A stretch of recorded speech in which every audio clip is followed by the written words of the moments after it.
CDBC Bank is Taiwan's top financial institution, but we're not stopping there.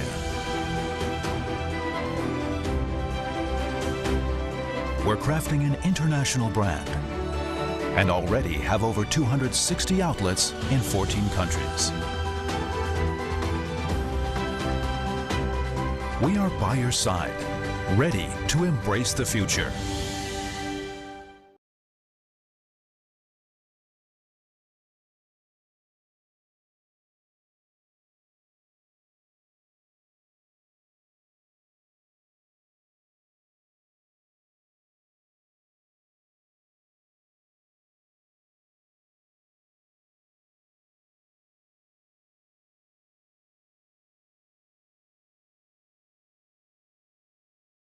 Our family.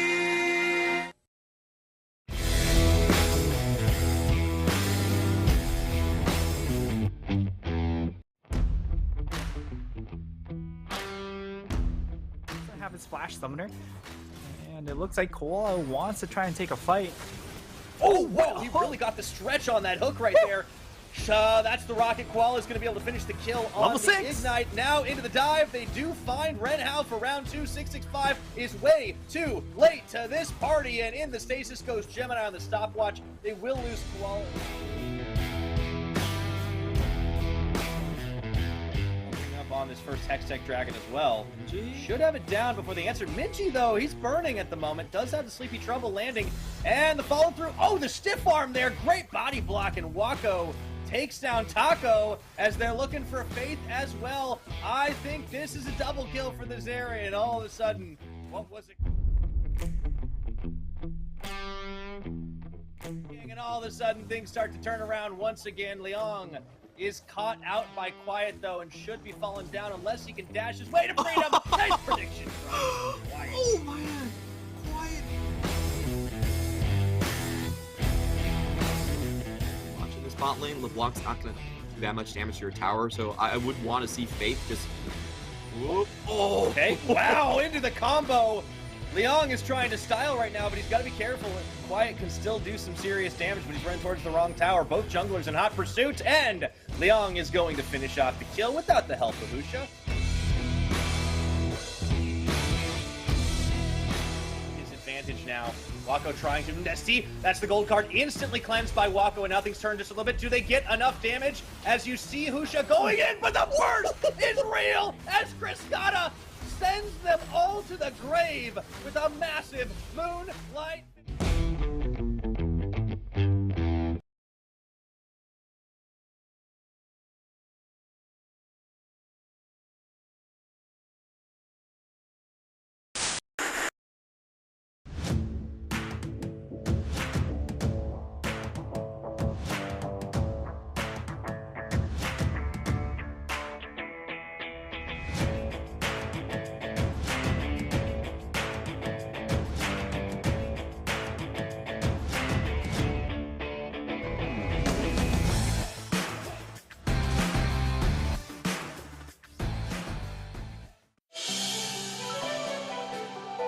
CDBC Bank is Taiwan's top financial institution, but we're not stopping there.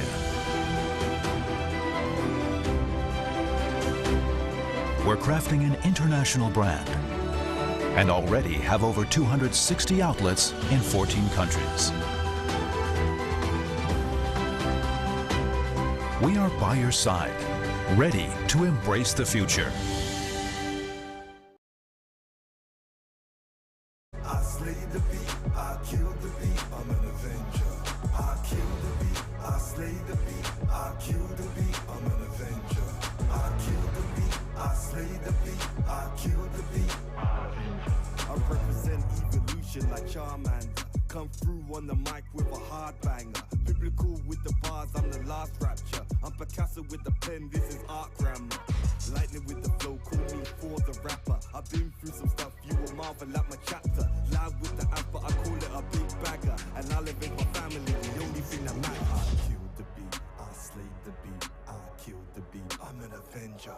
I killed the beat, I slayed the beat, I killed the beat, I'm an avenger.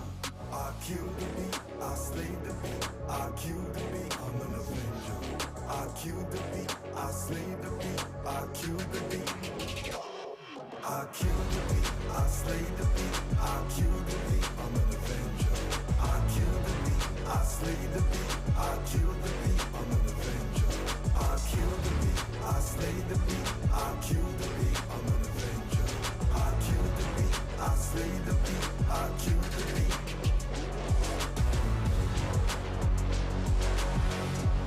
I'm an avenger.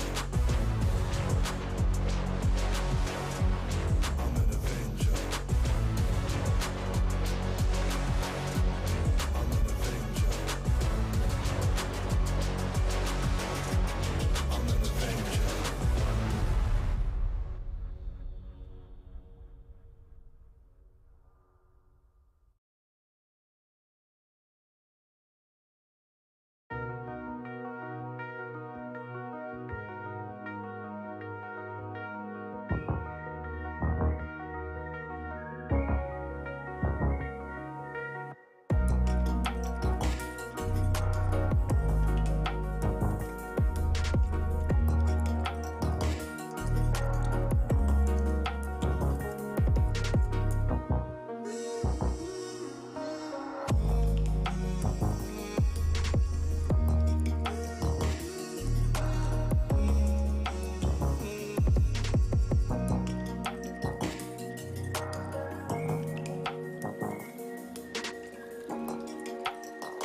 Now the darkness turns to light. No wait, you feel alive. You're floating in the air. There's lightness everywhere. Watch the stars turn, signals from another place. See the colors burst, lifting off to outer space. On a new path, waking up, it's not too late. There's no time to waste, we will elevate. Blowing up the blue skies, journey to unknown time. We are traveling with our gravity, reaching the horizon. We just keep on rising.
You're carried by the sun.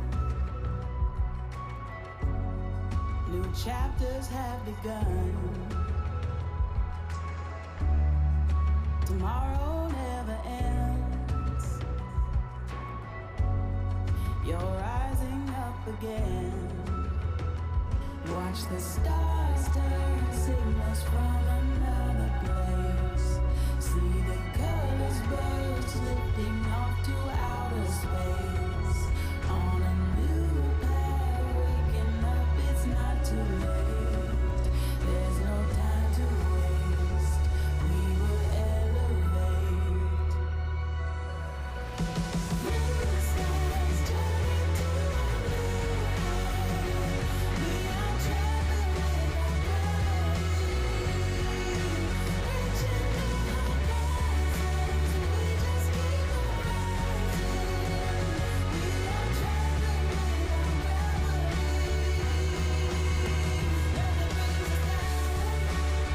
Nothing brings us down. Nothing brings us down. Nothing brings us down. Nothing brings us down. Nothing brings us down. Nothing brings us down. We are traveling with our gravity. Touch the sky, travel to the stars. There's a little bit of light that we touch the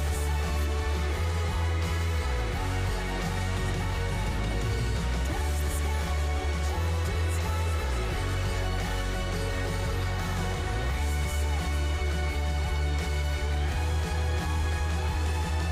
of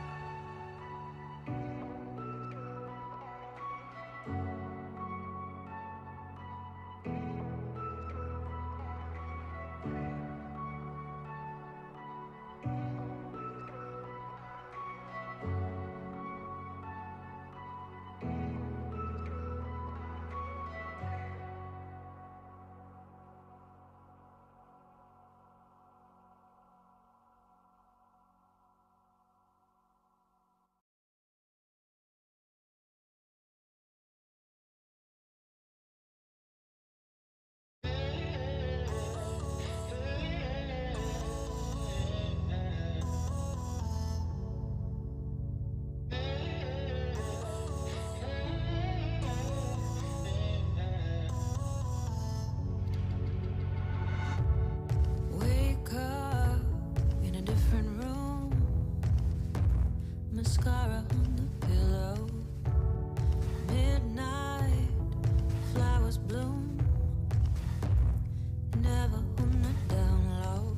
When you play with fire, when you mess with something out of control, you're a cheating liar and you're gonna get burned.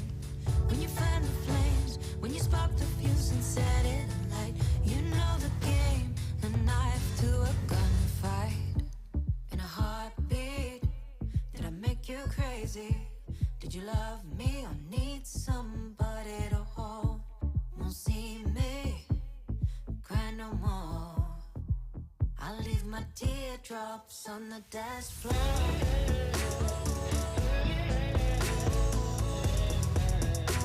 My teardrops on the dance floor.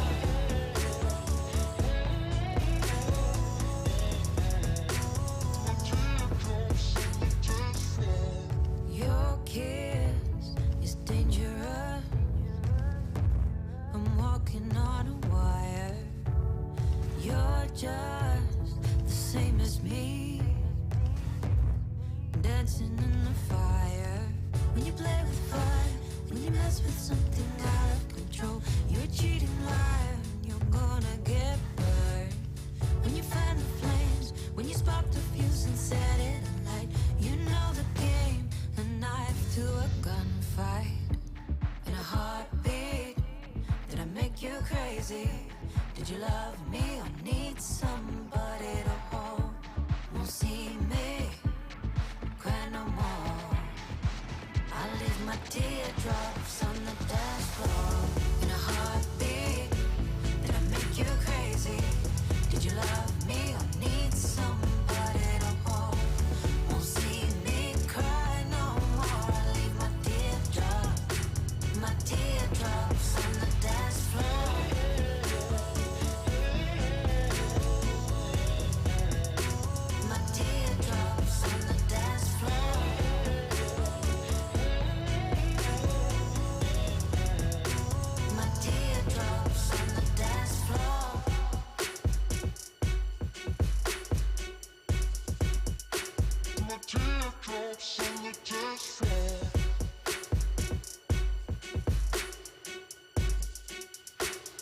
teardrops on the dance floor.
How can I save you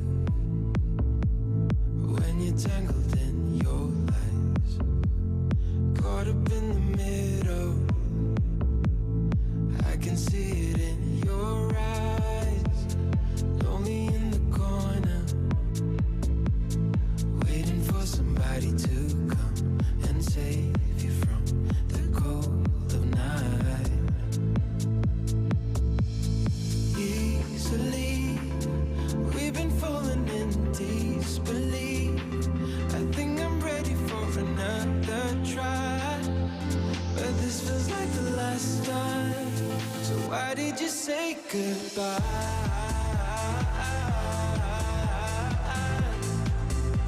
It's better to say goodbye.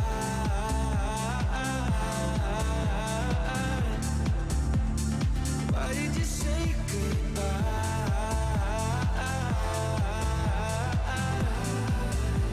It's better to say goodbye.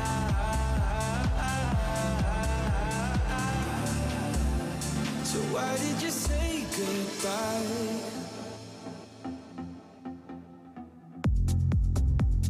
Quiet like the ocean,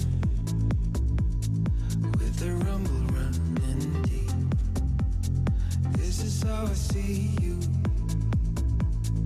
when you hide your feels from me. Why you heavy-hearted? Cut the silence talk to me. Release your mind, get what you need. Easily, we've been falling in disbelief. I think I'm ready for another try, but this feels like the last time. So why did you say goodbye?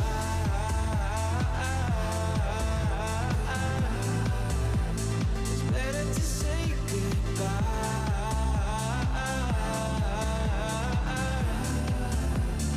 Why did you say goodbye?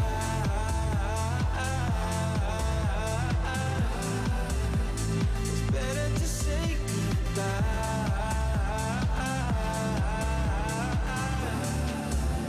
So why Why did you say goodbye?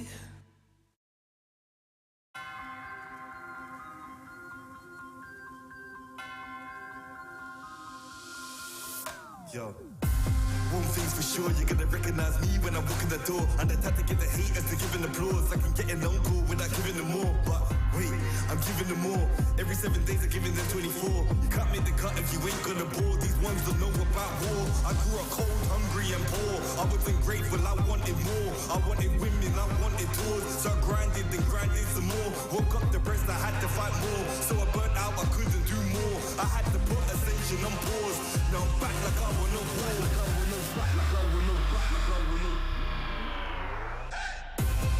Winning again, I won't stop till I'm winning again.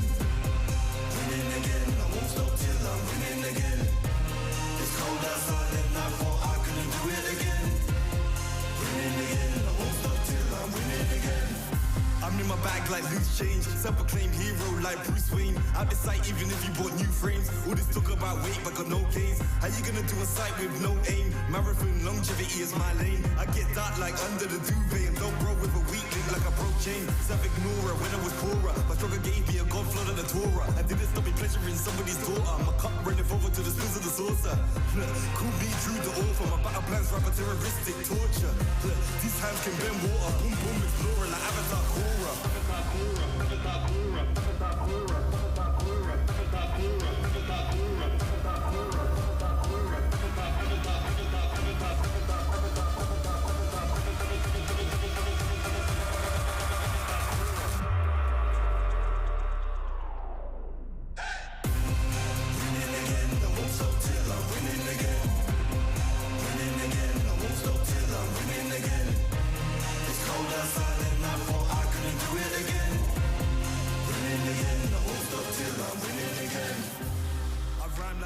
Still my style, you will reimburse me. Plus 30, big hands and they're sturdy. I'm Drew the first, I'm back like anniversary. I came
And welcome everybody once again to the PCS Spring Playoffs. Oh my goodness, we are so excited to get this one underway because after a couple weeks of waiting, we are back with PSG Talent on the Rift taking on Deep Cross Gaming for tonight's best of 5. Hey everybody, I am Pyrotechnics, joined today on this broadcast by Nightstar. Before we get to the introductions of these teams, Frank, we do have to take a moment to thank our sponsors. Of course, as always, they are CTBC Bank and Caliber, and also a special shout out to our organizers and broadcast partners, Harry Live, Riot Games, and Garena. Thank you so much for making the PCS Spring Split possible. Nightstar, how you doing, man? Are you ready to see PSG talent back? Dude, I am so ready to rumble because PSG are finally back onto the Rift. It's been, a bit of a long time coming, right? Because they had that number 1 seed locked up. That means they didn't have to play last week. And this is a team that I think when you give more time to prepare is even more scary. Yeah, that is something that other teams are going to have to make note of. I mean, it certainly didn't look as hard yesterday because J-Team are not necessarily that squad, and CFO were able to read them like a book. But Deep Cross are going to have quite the challenge going up against the defending champions here of the PCS. They may have a different face in the mid and jungle, but they are no less dominant, dropping only 2 games over the course of the regular season, neither of those to Deep Cross Gaming. And this is a team that has found some answers, as we saw in the opening round of playoffs, up against the likes of Beyond Gaming. I'm definitely looking at Nesty in the mid lane, finding some more, shall we say, conventional champions. The man can play Ahri, it turns out, and that's not a bad thing. But let's see how things have shaken out so far. It all started with Deep Cross getting a 3-1 over Beyond Gaming to get to this point here today. We've also seen CFO just blaze their way through both MFT and bulldoze through J-Team. So the winner here today will be facing off against them in the winners bracket finals, or we should call it the semifinals. It all amounts to the same thing in the double elimination top side of the bracket. Meanwhile, down bottom, Frank Esports 3-0 over MFT. They'll be facing off against the loser of today's match. And on the very bottom of the bracket, Beyond Gaming and J-Team will battle it out to face off against the winner of that one, and so on and so forth. So we've really had it start to winnow down here, Frank, but it is looking like only the strongest will remain, as is intended.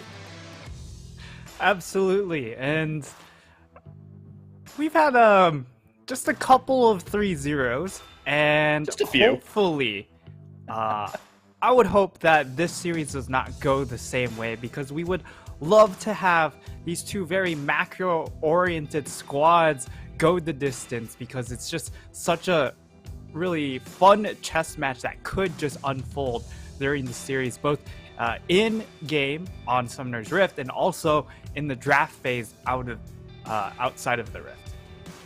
That is very true. I think it could very well go the distance. Although, would you be mad if I told you that this was the one series I did predict to be a 3-0? I think that PSG looked very strong. Deep Cross, I think leading into the playoffs, looked a little bit worse, but I'll be honest, they surprised me in how strong they were able to play out against the likes of Megabank Beyond Gaming.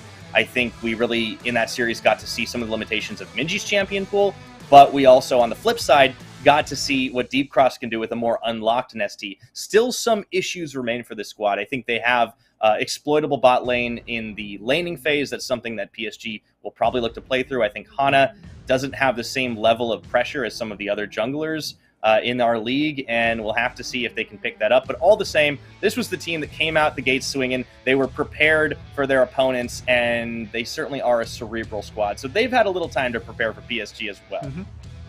Yeah, and I think DCG are one of those teams that do better in a best-of-5 format because you can be more adaptive. However, first team, PSG, the number 1 seed coming into playoffs, I don't even know if they will show us a lot in game number 1, just because of the fact that they did 2-0 DCG during the regular season. I think they are more likely to just kind of play things pretty standard, and if they do drop a game, or if they get tested in game 1, that's when we might see some of the extra spice come out. Absolutely. We'll have to see if PSG do reveal cards early. I think you're right. They probably won't unless they're forced into it. Hanabi up in the top lane, man. He's playing on dark mode right now. Someone get that guy some lights installed. Yeah, he's been put in the closet apparently. Yeah, it's all a strategy. They're hiding the picks, and we'll see if Leaky can match him in that pressure game. He has been the big top carry for Deep Cross Gaming, but here they are, along with Leaky, Hana, Nesty, Kriskata, and Woody. This is a team that I feel like you look at just some of the champions and compositions they've played. They are one of the weirdest and most wonderful teams in our league, and they have definitely been able to flex on a number of their opponents. But I think there have been a lot of pleasant surprises, maybe a couple of things we'd like to see them work on, but this is a team that knows what it wants to do. And unfortunately for their opponents, they don't know what Deep Cross wants to do. They definitely play things close to the vest until the champions are revealed. Yeah, for sure. I think DCG, when it comes to drafts, is probably the most flexible. And also for PSG Talon, they are a squad that, again, they don't play a ton of stuff, but I feel like it's for different reasons. In the fact that they haven't been challenged to go outside of the box. Exactly. So Deep Cross exists outside of the box. PSG are very much inside. But we don't know if they're comfortable outside, and I want to see if Deep Cross can push them to that. And obviously, you know, the man in the mid lane, Nesty, he's the one who likes to live the most outside the box, but it is the bot lane that I really want to talk about, because this very much is youth versus experience. And yes, there is only a 3-year difference in the actual age of these players, but Unified's been playing on the big stage for 6 seasons, and Criscata's a true rookie. And this guy is absolutely tearing it up. Yes, his laning phase has fallen off in recent weeks, and that is something that is a cause for concern up against the likes of Unified. However, the fact that Criscata can tangle with the best the PCS has to offer is quite encouraging for the future of this young rookie. Yeah, absolutely. Criscata having a full regular season split under him, unlike the likes of Shun, who we also have seen really explode onto the Rift. But for Criscata, his role isn't necessarily to be that early mid-game carry. It's more about the late-game insurance. Put onto it Aphelios quite a bit lately. He's also gets his hands on the Jinx more often than not, too. And it's all about that scaling factor for Criscata, making sure if the game does hit 30-35 minutes, he's there to shred through these late-game team fights. Absolutely, and I do think that is the reason that we expect this matchup to be very explosive. We know that when they last met, I do believe Criscata and Woody got 2v2'd very early on, and that started the trend downward for Deep Cross and upward for PSG. But PSG should definitely look to challenge early in the bot side. They are also taking a number of powerful picks that allow quite a lot in the way of engage and counter-engage away from Deep Cross. That is the signature Twisted Fate of Nesty and the Renata Glass that Woody has piloted to so much success. Much more standard bans, of course, on the opposite side, with Zeri being kind of the perma. And PSG take the Aphelios away from Criscata too. I wonder if they're hoping to lock him into a Jinx pick. Yeah, and the Aphelios pick was certainly a pick that Criscata relied upon in the Beyond Gaming series quite a bit. He played 3 games of it. They ended up winning, I believe, all 3 games of it as well. So it gives him a bit more laning power with this champion, and it also allows him to continue to scale throughout the game as well. But PSG, with this focus onto the Aphelios, and they go ahead, lock themselves in the Xayah, mostly because Xayah, one of the most powerful picks at the moment. The MF is a great answer, but if you do want to go into something like a Jinx, she doesn't have a great lane matchup into the Xayah, which is why I think PSG locked it in first. Yeah, it's a Deep Cross find the answer for themselves, and Criscata just says, you know, that's okay. I don't have to play the Jinx. I can do other things. It'll be his first misfortune of the split, and I would love to see the Rakan takeaway here, because this is also PSG kind of flexing the last time these two teams met. That was the Lovers bot lane of Unified and Kaiwing with Xayah Rakan, and it definitely flexed on him a bit, but instead they opted to give Hana his first Viego, I believe, of the... Well, no, actually, he played it, I think, in the Beyond matchup.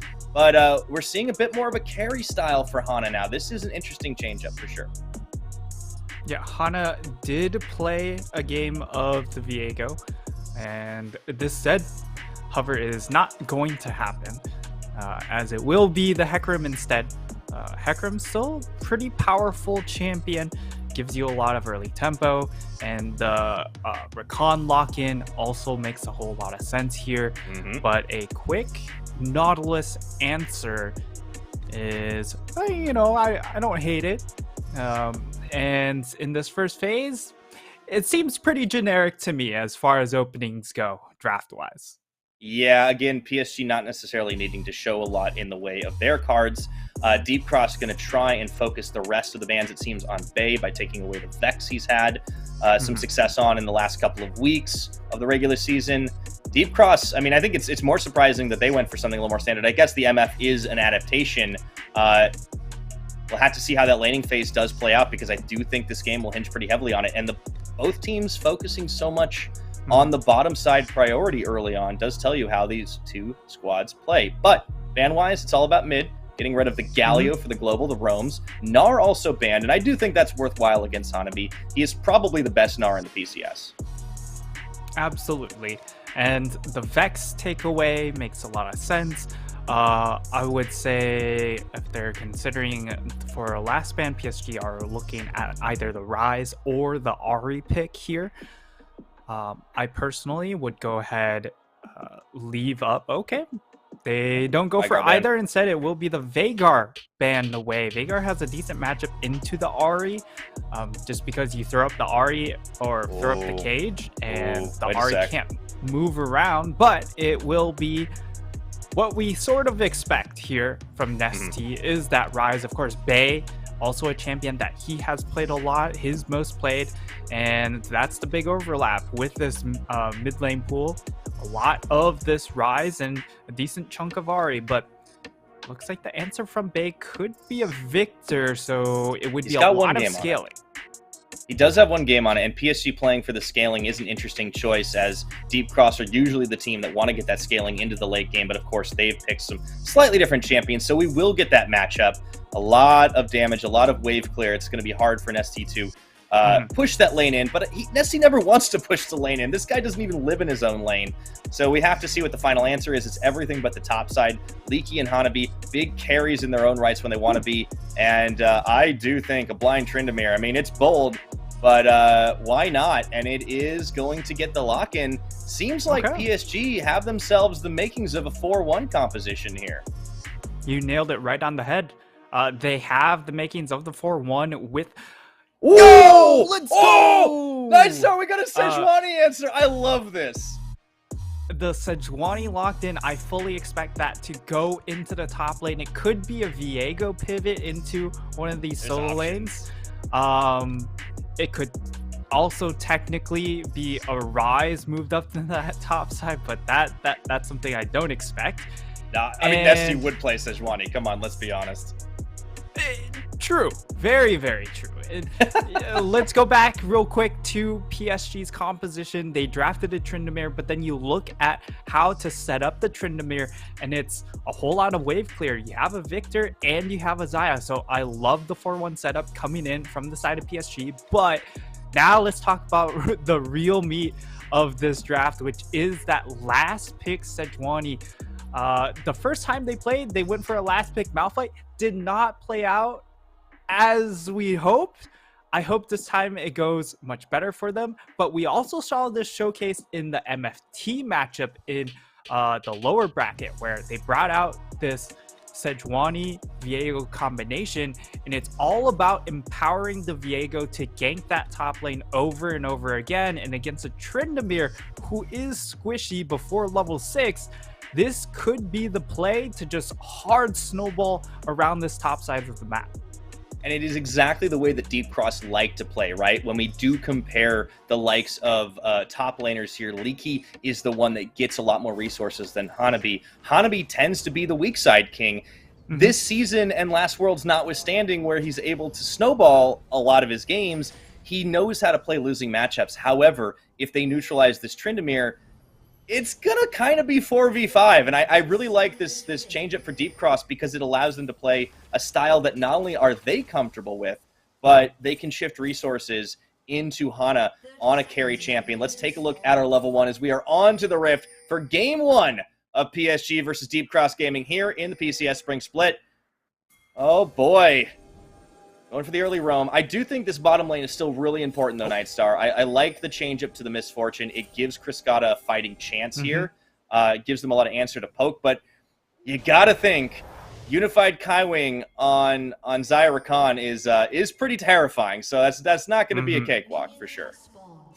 Absolutely. You give Kai Wing any sort of engaged support, and it feels like you're just in for a whole lot of pain. But we'll see how it actually plays out here.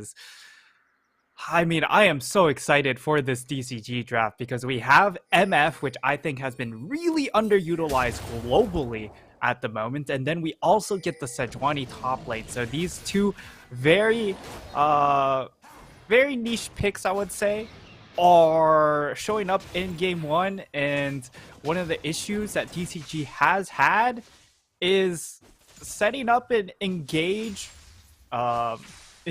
conditions when Nesty isn't super far ahead, right? And I think Sejuani can remedy that. Absolutely, and Leaky has definitely come to play to try and set up and shut down Hanabi or wherever he goes, because he is running the Ignite Sejuani. Hanabi's going for the mobility, man. He's got the old Dade summoners with those ghost flashes. If I've not just dated myself horribly there. The old mid lane summoners, yeah.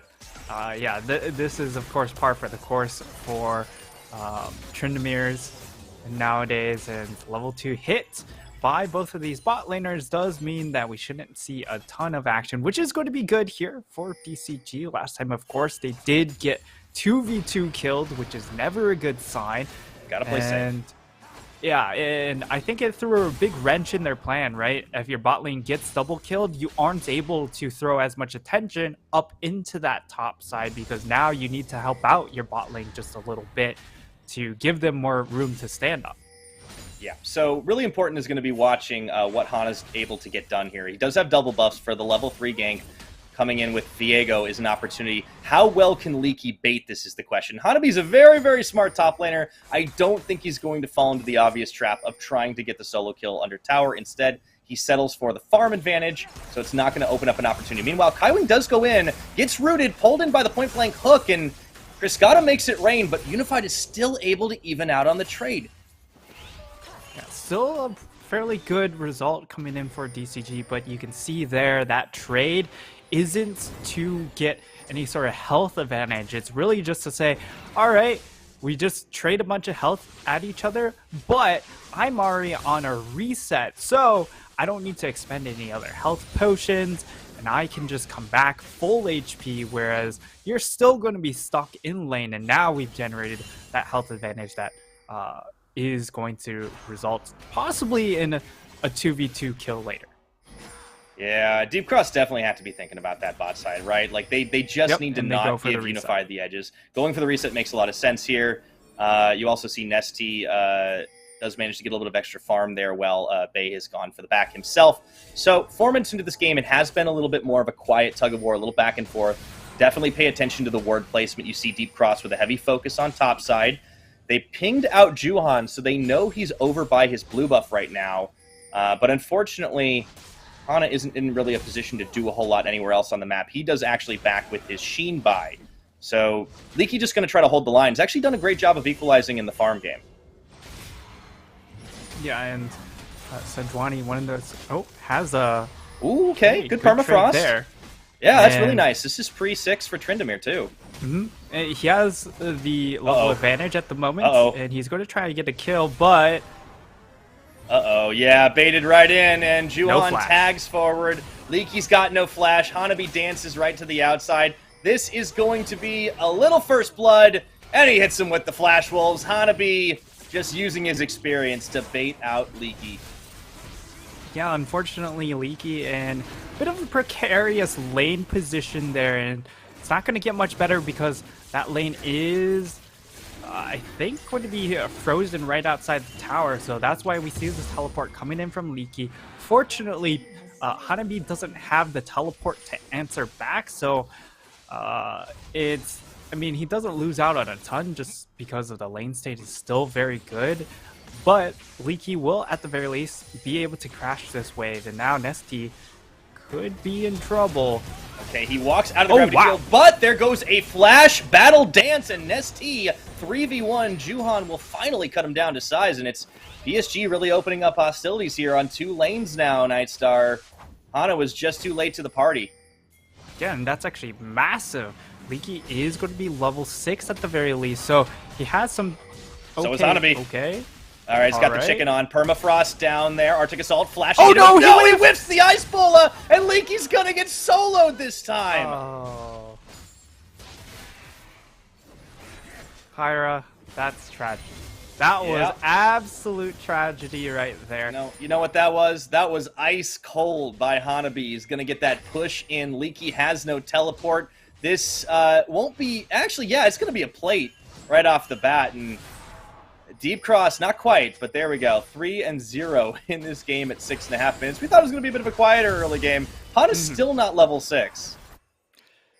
Hana will be 6 very shortly. Yep, he does hit 6 right there, but this top lane is going south, and remember, this is kind of the top side matchup that they like to try and play around, and that they wanted to snowball around because you have that synergy with the Viego Sejuani. Sejuani being able to get her passive off a lot faster with the Viego, auto into Q, and then you just have the whole idea, you know, Rise wants to play around that top side as well. Now, we'll see if they're able to shift gears and maybe turn their attention bot side. But because of that hook whiff, it means that they don't have the setup into the MF ultimate. So once it comes into mid game for DCG, that'll be the real big question, because they do have a decent amount of lockdown for this MF ultimate, but they do need to hit those CCs. That they do. Leaky able to get some point blank off himself, but Hanabi's more than happy to trade into him and try to force him away, keeping ahead of the farm game.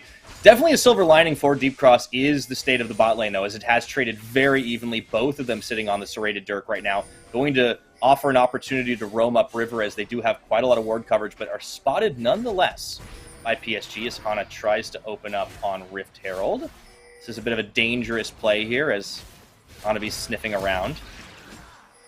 They do have the ability to do Rift Herald quickly if they bring the Sejuani, because the Sejuani Bring the whole team. is able to just burst through it very quickly, but when you also have 5 members, that helps as well.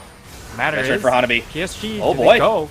Yeah, they do on 2 fronts right now. Hanabi going to be cut off. However, they flash away from the ultimate of Juhan as he tries to cut off Hana no, he at went- the pass, and Leaky, no, can't quite get the wall. They're going to sacrifice him for the cause, and that was so close to so many more deaths.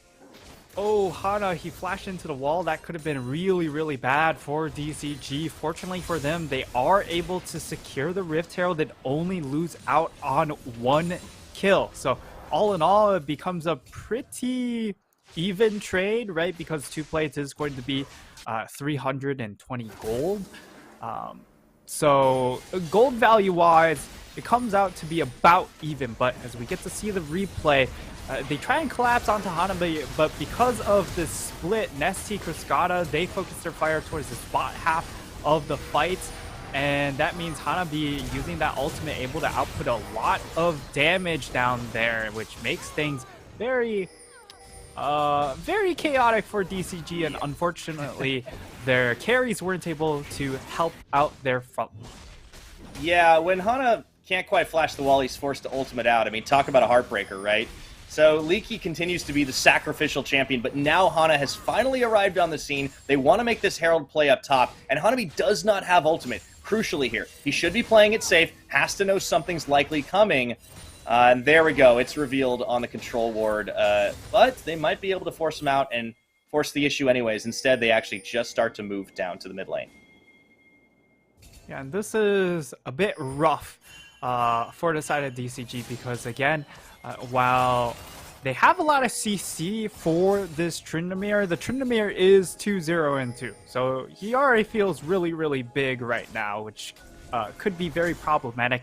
I'm interested in seeing what this build ends up turning out here, because we have the Axe come out for Hanabi, and traditionally, when you look at Tryndamere builds, you're looking to spec straight into the crit itemization, and the Hearthstone Axe does not build into any of those big crit items.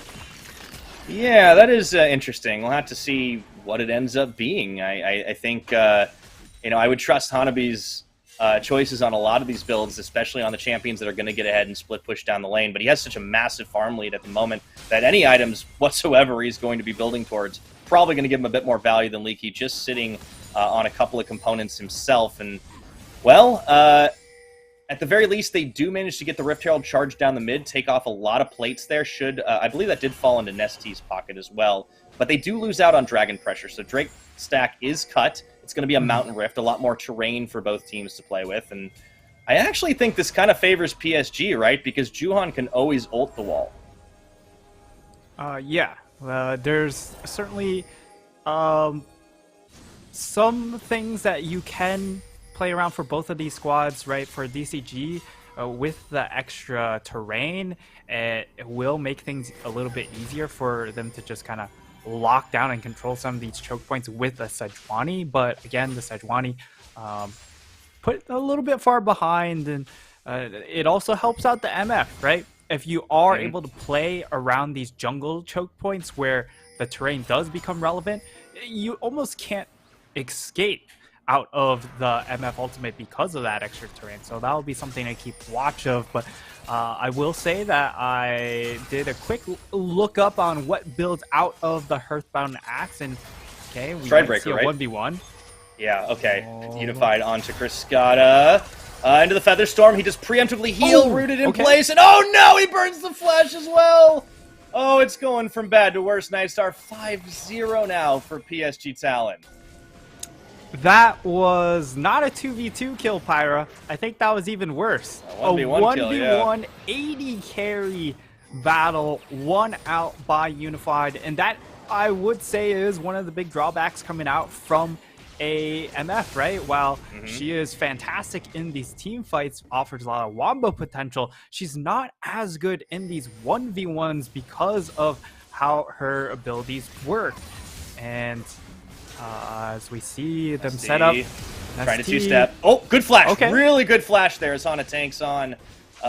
Excuse me, Juhan tanks on a little bit of the tower. Whizzes by. Oh boy, yeah, really nice. But had to burn that one all the same. But yeah, I think... could be cut out? And he is. That might be the opportunity to pick up a kill for themselves. Oh no, he's still actually managing with the quickness. No! Tick on the Ignite. Does get away from this one. Opens up a push down the mid lane. Wow, Deep Cross are finding at least something back, but still a pretty decent deficit to climb out of. And Nightstar, I know you really wanted to get to the Hearthbound Axe, and it does look like we kind of have our answer, right? Because by process of elimination, we're pretty much looking at a Stride Breaker at this point. Yeah, it is going to be that Stride Breaker because of that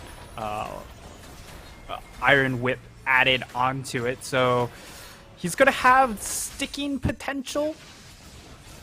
It's just kind of a matter of what he's going to be sticking onto, right? Because if you get onto the MF, yes, yeah, that is going to be a big priority target. However, a lot of these other targets are kind of just tanky, so it doesn't really matter. I feel like if you get that crit damage, you're able to burst through some of these tankier targets. Criscata is in trouble once more, and he will at least be able to survive this time around. But like, he's on a roam.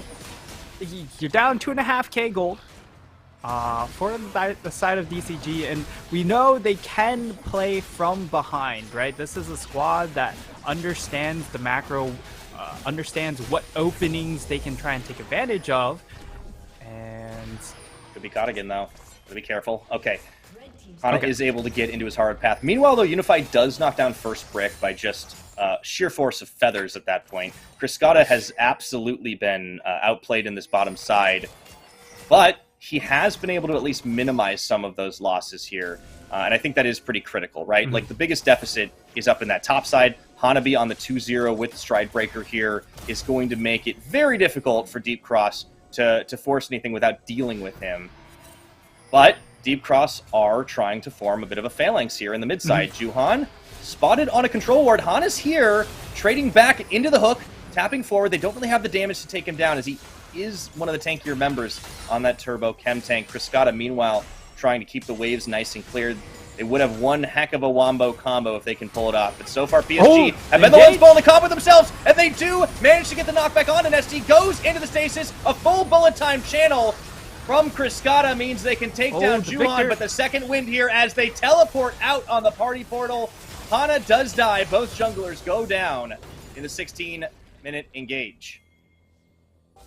Yeah, it does look like PSG are still interested in turning around for the Dragon, though, and this would be massive for them, being able to get that next, or getting the second Dragon, because when I was considering these Dragon fights, I'm thinking, you know, PSG, with how far ahead this Tryndamere is, you kind of just want to set things aside, but we're going into the replay. They just find a clear angle onto Nesty, but a fantastic bullet time coming in from Cascada makes this fight somewhat close. And but the fact of the matter is, when your Rise isn't doing any damage during this mid-game portion, you know, that's the one portion of the game where he does do a lot of damage, right?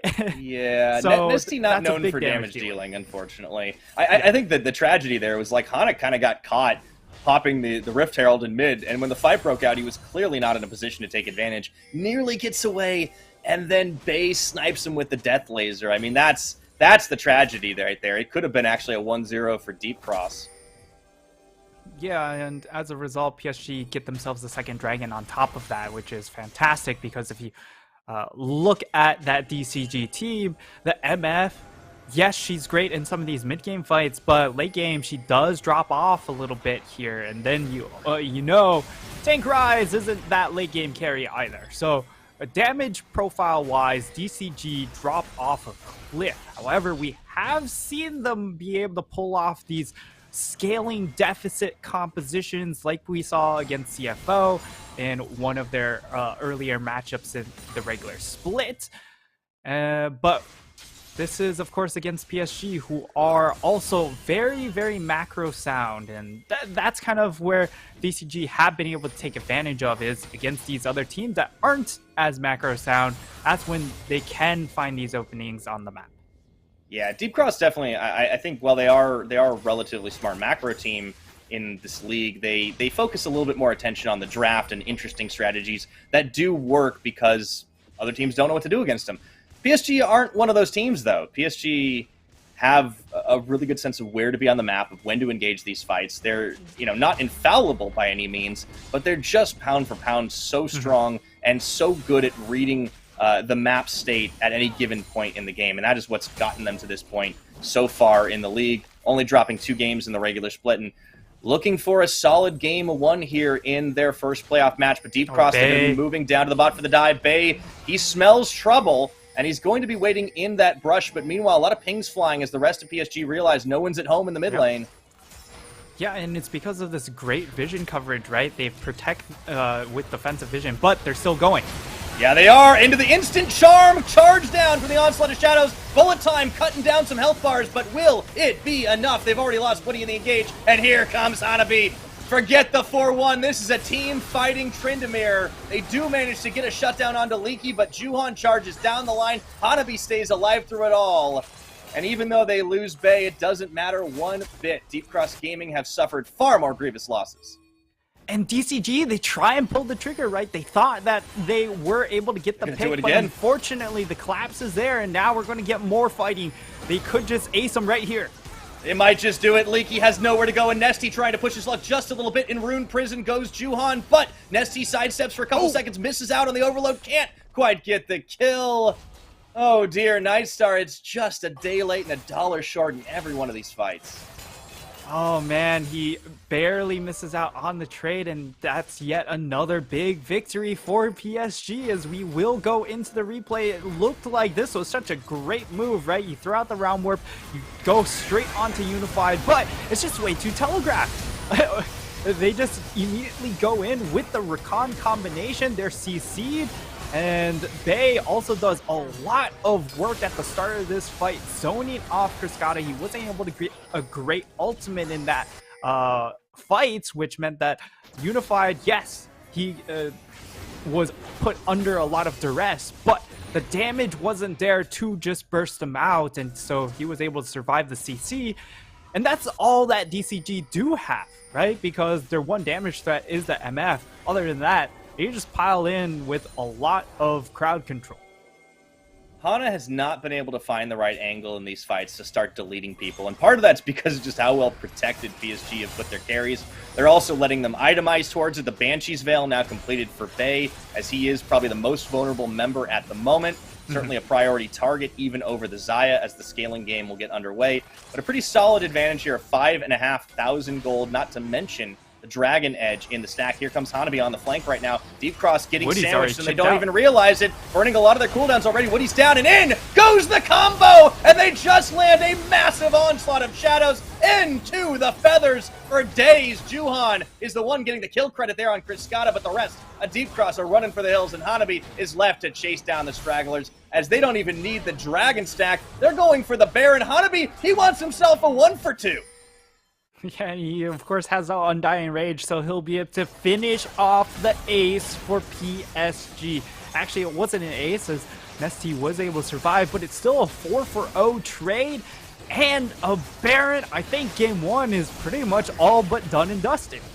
It does seem to look that way. Man, that whole strategy hinged on getting Hana fed, using the combination of Viego and Sejuani to shut down Hanabi, and we're at a 5-0 Tryndamere. Let's take a look at this beautiful engage. Deep Cross have absolutely no idea what's coming for them.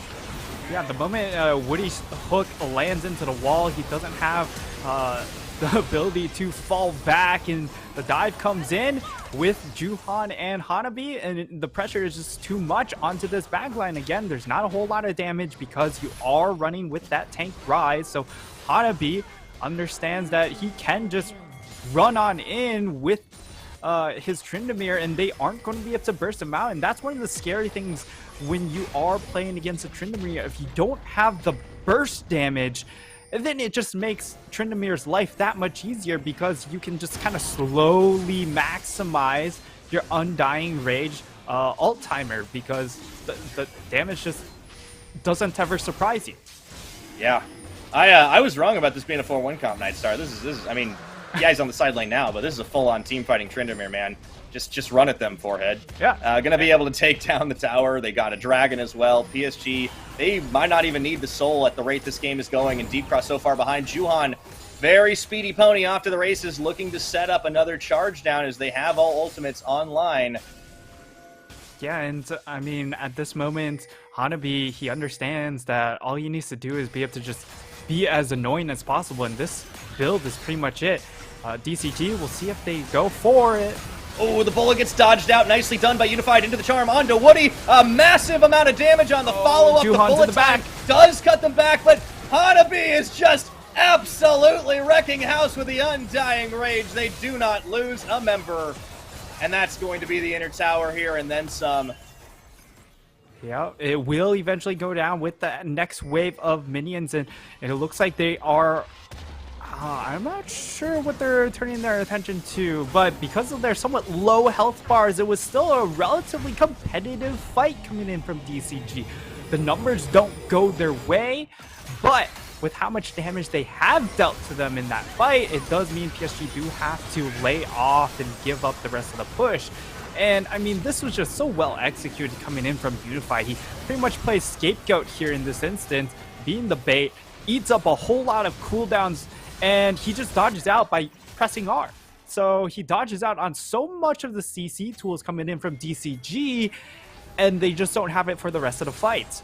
It still ends up almost looking okay for them, but again, like, they're only able to stem the tide or stem the bleeding just a short bit, but now PSG back on the rift.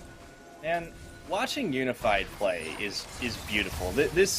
This guy has such an immaculate understanding of position as a bot laner, as a traditional squishy sort of champion player, and he just, like, he so rarely makes these mistakes. And that's why it's so beautiful to watch when he gets something like the Xayah. He's got that Featherstorm in his back pocket. It's just like looking like he's made an error, but he just completely baits Deep Cross over and over again. Meanwhile, we do have a 4-1 after all, Nightstar, because the Tryndamere's free hitting mid lane. PSG have just never presented really much weakness in this game, and it's such a massive snowball of the gold game, creating death brushes wherever they want, keeping the pressure on multiple lanes. They might be herded in. There's always the threat of Juhan around the side for the big onslaught of shadows. Unified again, answers onto the Featherstorm. You do see Juhan in Rune Prison for just a couple seconds. That might be the opportunity here as they go in, getting the two-man. Sherm, and that's going to be just enough damage as Unified is able to fire them down. Hanabi, Juhan into the back line. And it looks like a magic trick because all of Deep Cross Gaming have disappeared off the rift. Will be a double kill for Kai Wing as he puts on an absolute show in this game number 1, finding engage time after time, punishing DCG's over aggression. And 26 minutes in, I think this should just be the game, although death timer is somewhat low. And PSG, with their, of course, methodical playstyle, it does look like they will allow DCG to live yet another couple minutes. Yeah, really allow is the key word there because they've just been handling them so hard. Again, Unified just completely denies the permafrost, the ice bola. That's going to be a lot of flashes extended. Kaiwing tags in, earns himself a double kill on the back half. And look at Juhan again with the flanks. Hanabi joining him. It's just beautiful to watch this team play a team fight. Yes, they're ahead, but it's because they keep doing stuff like that. Yeah, and a great engage onto Nesty as well to deny the round warp, because round warp, if Rise does get CC'd, the round warp does not go off, which meant that Cascada and Woody would not be able to exit that area, and that's what happens. They're going to try and get a pick on Hanabi, but he's level 17, Pyra. This man is so strong, and now DCG, they might just get flanked upon. Yeah, Woody's level 9, I want to point out. That's almost double at this point. Oh dear, and they're going to get turned on again. That is another big bait, and they fall for it. Hook, line, and sinker, and Unified and crew just pick them absolutely apart. Nightstar Leaky lives for just a few more seconds, but only Hana is left to defend the base, and he's nowhere near it. This is lights out, and at 28 minutes, PSG have their fastest win against Deep Cross on the split to open up this playoff series in dominating fashion. Man, we set this game up to be, well, DCG, they've got some win conditions. They'll play towards topside. They have great CC combination. Mid-game, the MF could play a big role. None of that happened. It was just an absolute shellacking, absolute clapdown coming in from PSG Talon, and they have full Talons out. I gotta say, I think I know why Hanabi was playing without the lights on, because it was fully lights out in that top lane from minute 1. He gets a little bit of help from his jungler, and then all of a sudden he's turning solo kills. The whole game plan hinged on getting Hana some kills, shutting down the Tryndamere.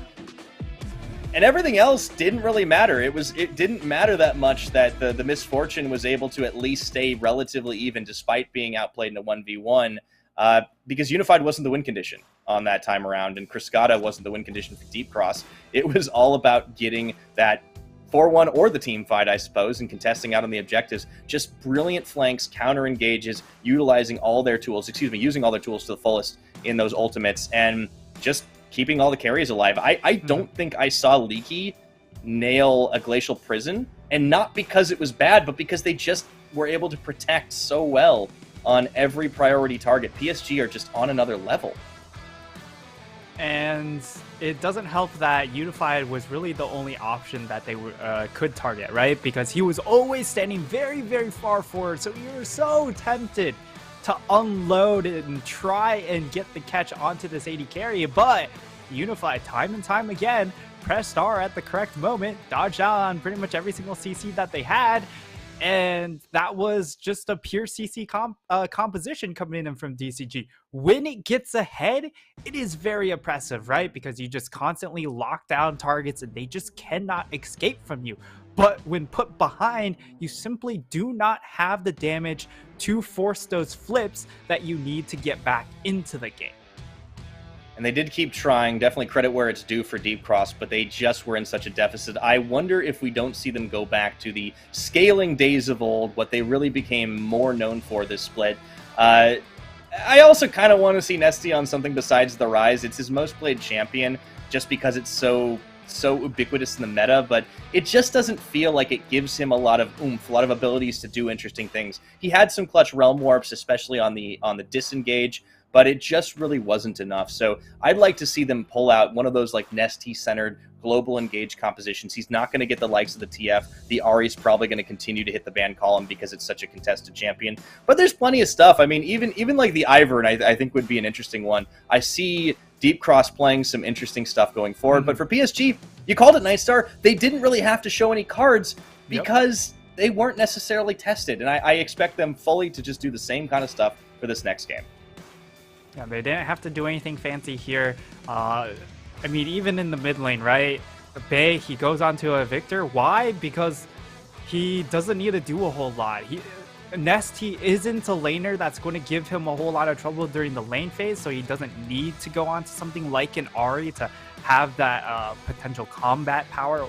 Or, of course, Ari did get banned, but that sort of champion to be able to fight back in the lane phase to prevent Nesty from roaming. But they were just like, you know what? Nesty, you can have the roams. We'll just have this Victor here to play towards our comp.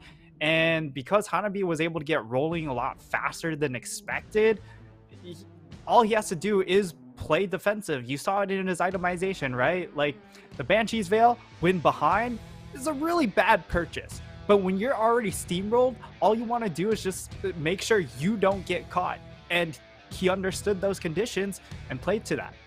Yeah, and that is what PSG do. They never really present an opening, a point of weakness for other teams to attack, and that's what makes it so frustrating to try and take them down, because you have to grind them down with repeatedly just edging them out on a fight. PSG, I mean, they even had a chance to really end it, but instead they opted for the 2 inhibitors. I mean, that really tells you what this team's mentality is. It's a much more measured style. You have to think it's probably at least somewhat influenced by the Korean Challenger players that they brought into their mid and jungle.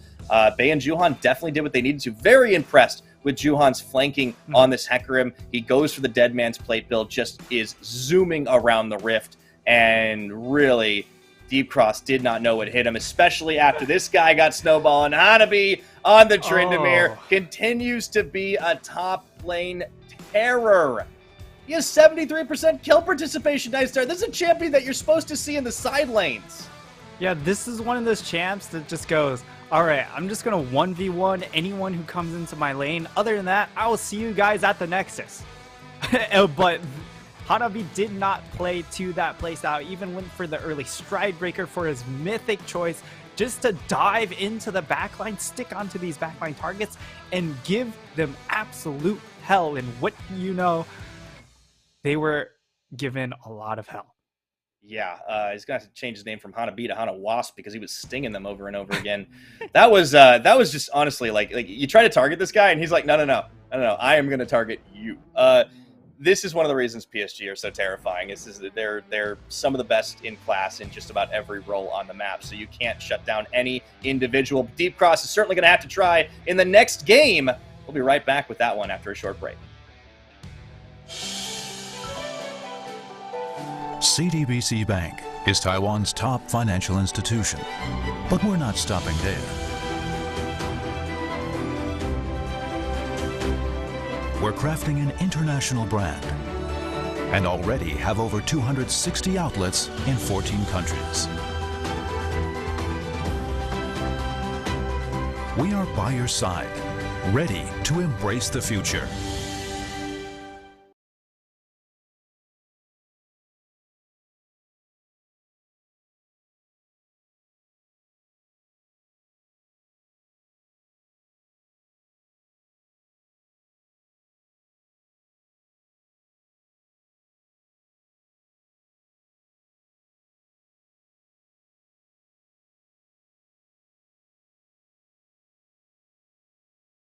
Your family.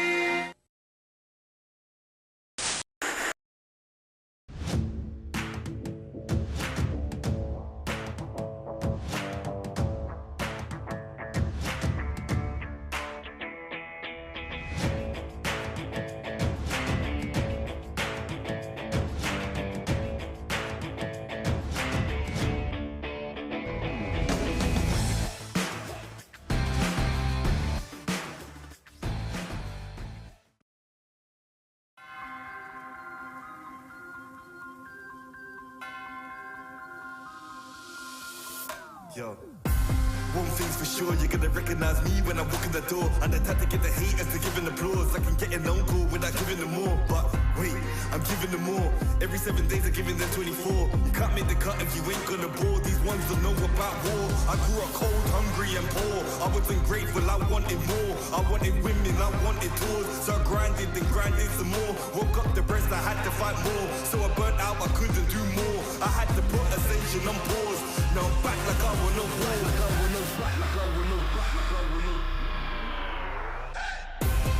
Winning again, I won't stop till I'm winning again. Winning again, I won't stop till I'm winning again. It's cold outside and I thought I couldn't do it again. Winning again, I won't stop till I'm winning again. I'm in my bag like loose change. Self-proclaimed hero like Bruce Wayne. Out the sight even if you bought new frames. All this talk about weight but got no gains. How you gonna do a sight with no aim? Marathon longevity is my lane. I get dark like under the duvet. And don't roll with a weak link like a broke chain. Self-ignorer when I was poorer. My struggle gave me a god flood of the Torah. I didn't stop me pleasuring somebody's daughter. My cup running over to the spills of the saucer. Call me true to author. My battle plans rapper terroristic torture. These hands can bend water. Boom boom exploring like Avatar Korra.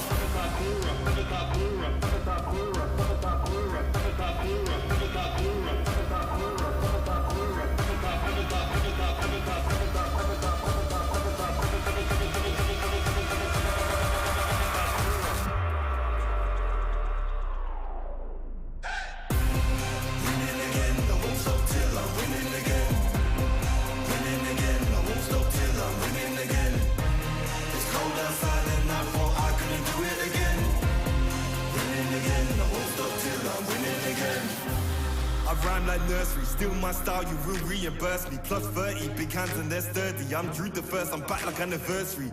I came back worthy, like I swam in lava till it no longer burns me. I walked the desert for my ego's perjury. Working for that zone where you can't outwork me. I'm a big man, but I ain't 32. I came to the front line with like 32. I'm a race, that's a shout out to 32. I'm a danger and I play dirty too. I'm just so 2032. Ahead of my time, so I'm hard like broom. Flows the bomb like I shook the room. I stay lit like Christmas and hot like June. Winning again, I won't stop till I'm winning again. Winning again, I won't stop till I win. It's cold outside and I thought I couldn't do it again. Winning again, I won't stop till I'm winning again. Winning again, I won't stop till I'm winning again. Winning again, I won't stop till I'm winning again. It's cold outside and I thought I couldn't do it again. Winning again, I won't stop till I'm winning again.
just came here and I haven't thought this through.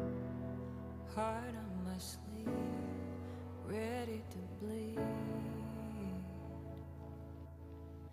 Wish I had another dream, then I'd have left it. Instead we're gonna go to the brink. Don't you think that we should forget?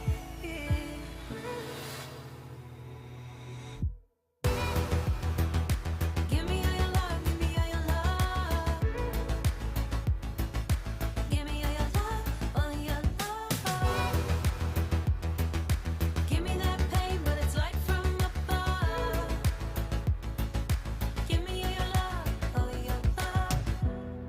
Since I left you, you haven't left my mind. You keep me awake, so for my own sake, I had to come and see your face. Can't erase you anyway. So here we go again. Touch your skin, pull me in. You and me, head swimming.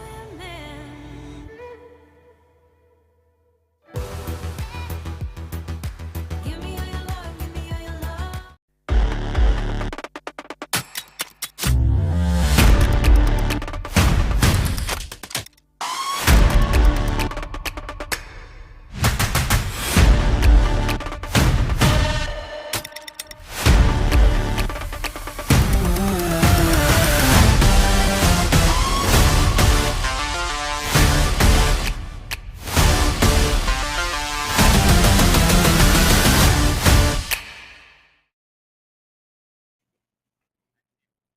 And welcome back once again to the spring playoffs here for the PCS. I am so excited to see what happens next because Deep Cross are going over to blue side Nightstar. We'll see how they shift up the draft for game at number 2 after a big loss over to PSG, just dominating right now in this first one. But before we do get into that, I want to take another moment to thank our sponsors yet again. CTBC Bank and Caliber, thank you for being awesome. Thank you for supporting the PCS. So, Nightstar, we were talking a little bit in the break about what we want to see more out of Deep Cross. We, as expected, are going to see them on the blue side. What do you think they should do on first rotation?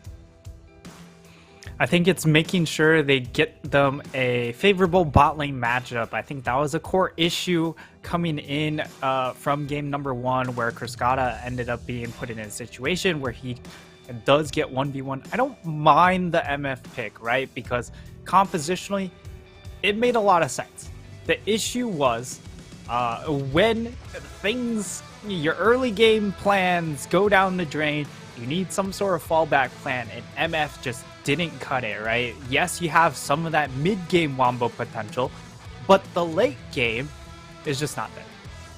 Absolutely, and there just wasn't a lot of damage elsewhere. Like, that's the issue. They had Leaky on a tank, and he got completely shut down. Hana never really got to roll, and I think one of the issues is that Hana is not necessarily the fastest ganking jungler. That's one of the reasons we don't usually see him on champions like the Viego. I feel like there is an issue that this team has, is that they don't really put a lot of damage on their mid laners, so a lot of it is falling to the top and to the bottom. We'll see how things change up here as we do see a Xayah ban opened up blue side by Deep Cross. I think they do want to get Cascada on that Jinx. And they go ahead ban away the Lee Sin as well, so maybe they're either looking at an Aphelios Jinx opening. If both are available, I would assume that they just allow the handshake to happen and they'll perhaps look to just lock into Hecarim, but actually it will be a Hecarim taken off the table. So that's a little bit surprising. And then in that case, it will most likely be that focus around the AD carry handshake. Okay, so the Renata Glass gets banned by PSG yet again. They actually are going to first pick the Ahri because they can still take the handshake, and this is a great takeaway from Bay Nightstar.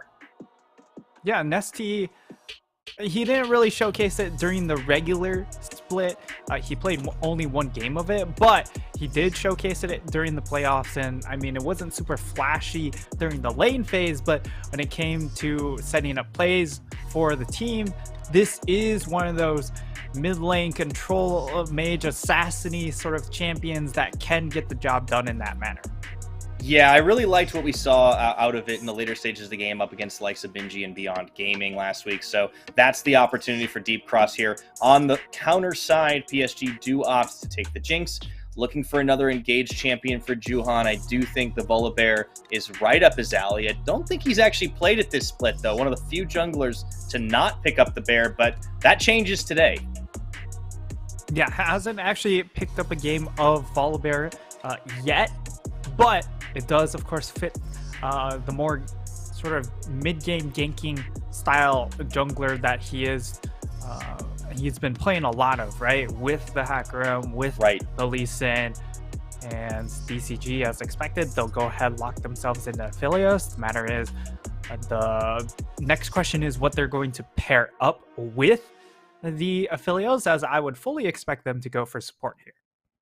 Yeah, I agree with you, because it'd probably get banned away otherwise. And I don't know what I want to see on Woody, right? I mean, we talked about how he has a tendency to get a little bit out of position. His engages are sometimes kind of scuffed, but you know what? He's going to go back to the tried and true, his Nautilus. He will go ahead and pick up Nautilus once more, and we'll see what PSG go ahead and respond with. I would also expect them to lock in some sort of support pick. Could be the Recon if they wanted to go back towards it.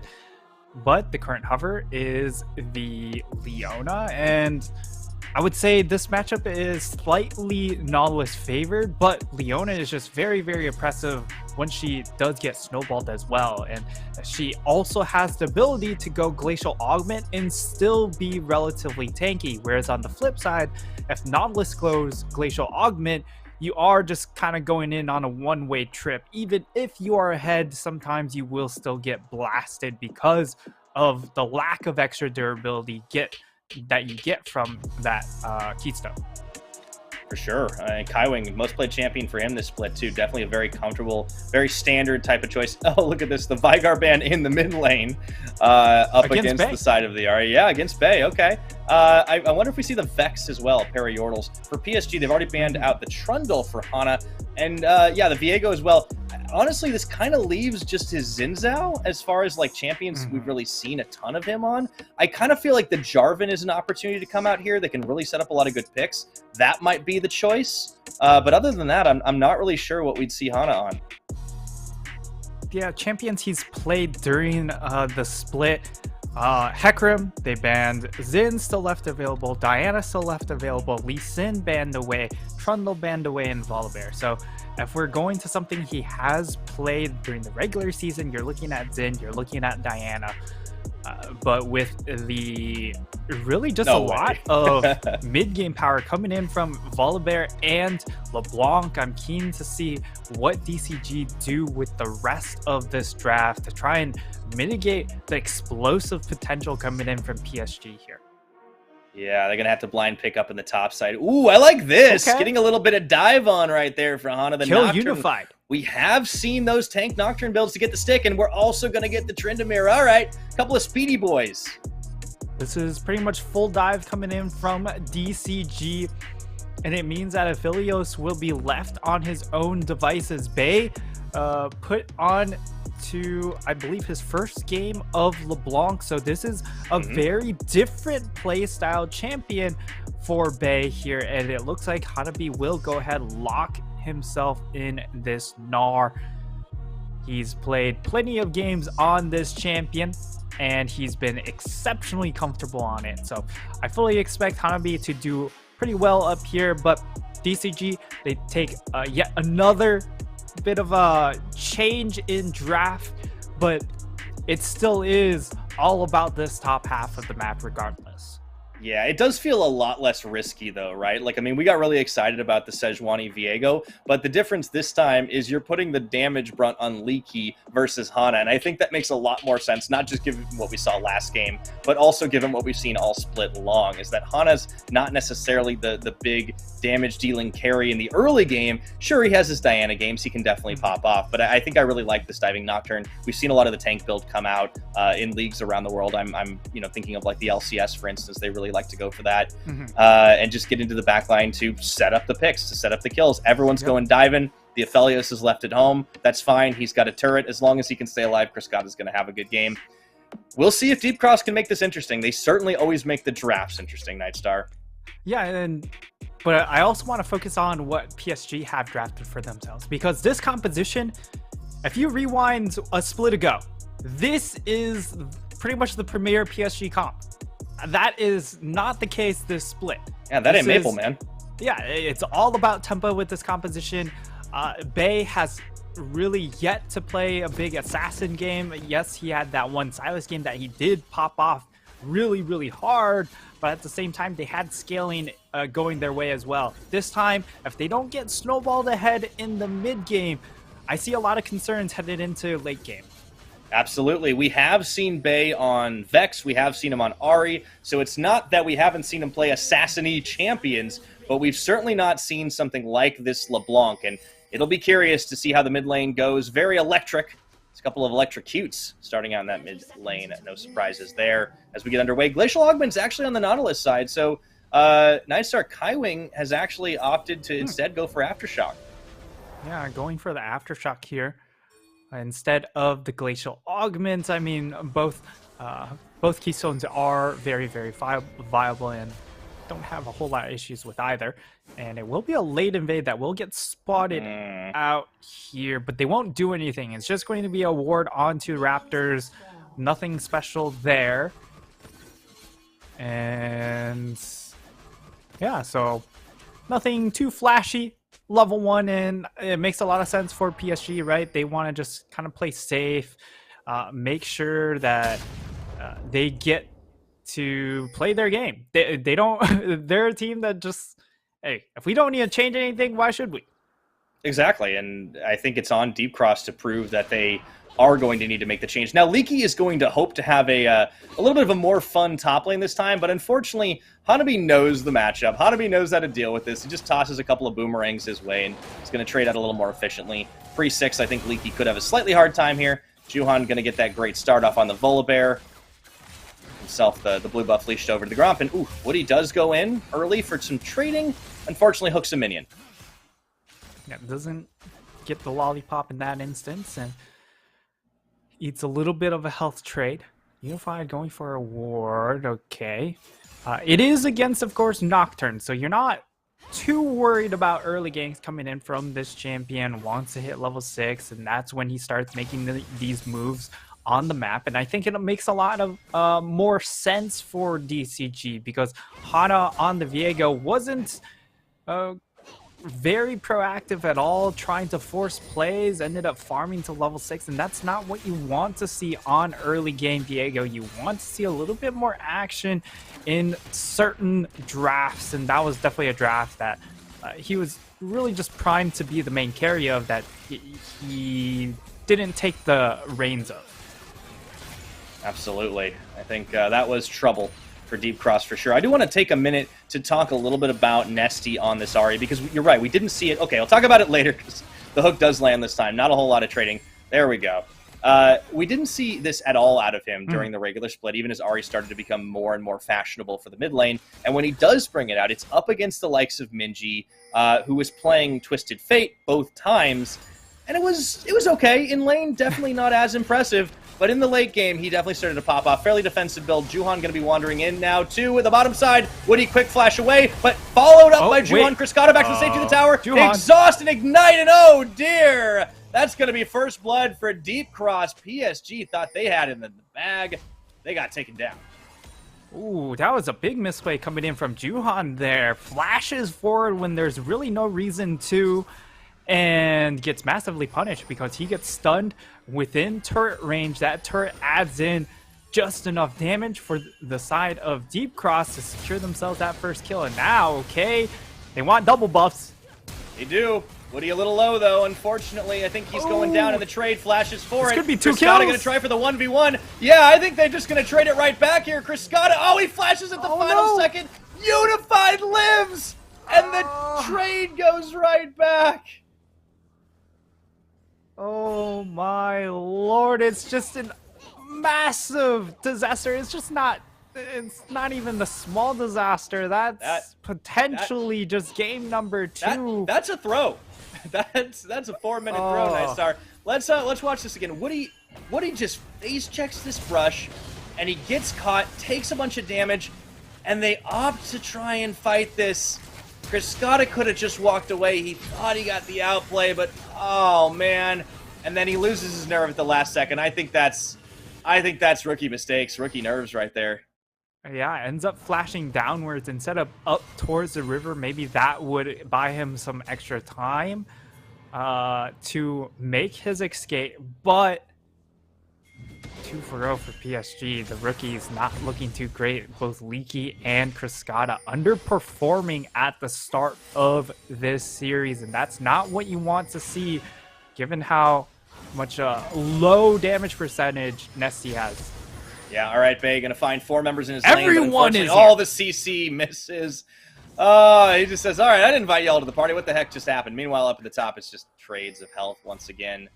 But PSG once again having a great time, despite an early whiff on the bot gank. A mistake by Juhan gets completely gifted back over to Unified, and it's Boots' advantage right now. He's got 150 bounty, and it's 5 minutes.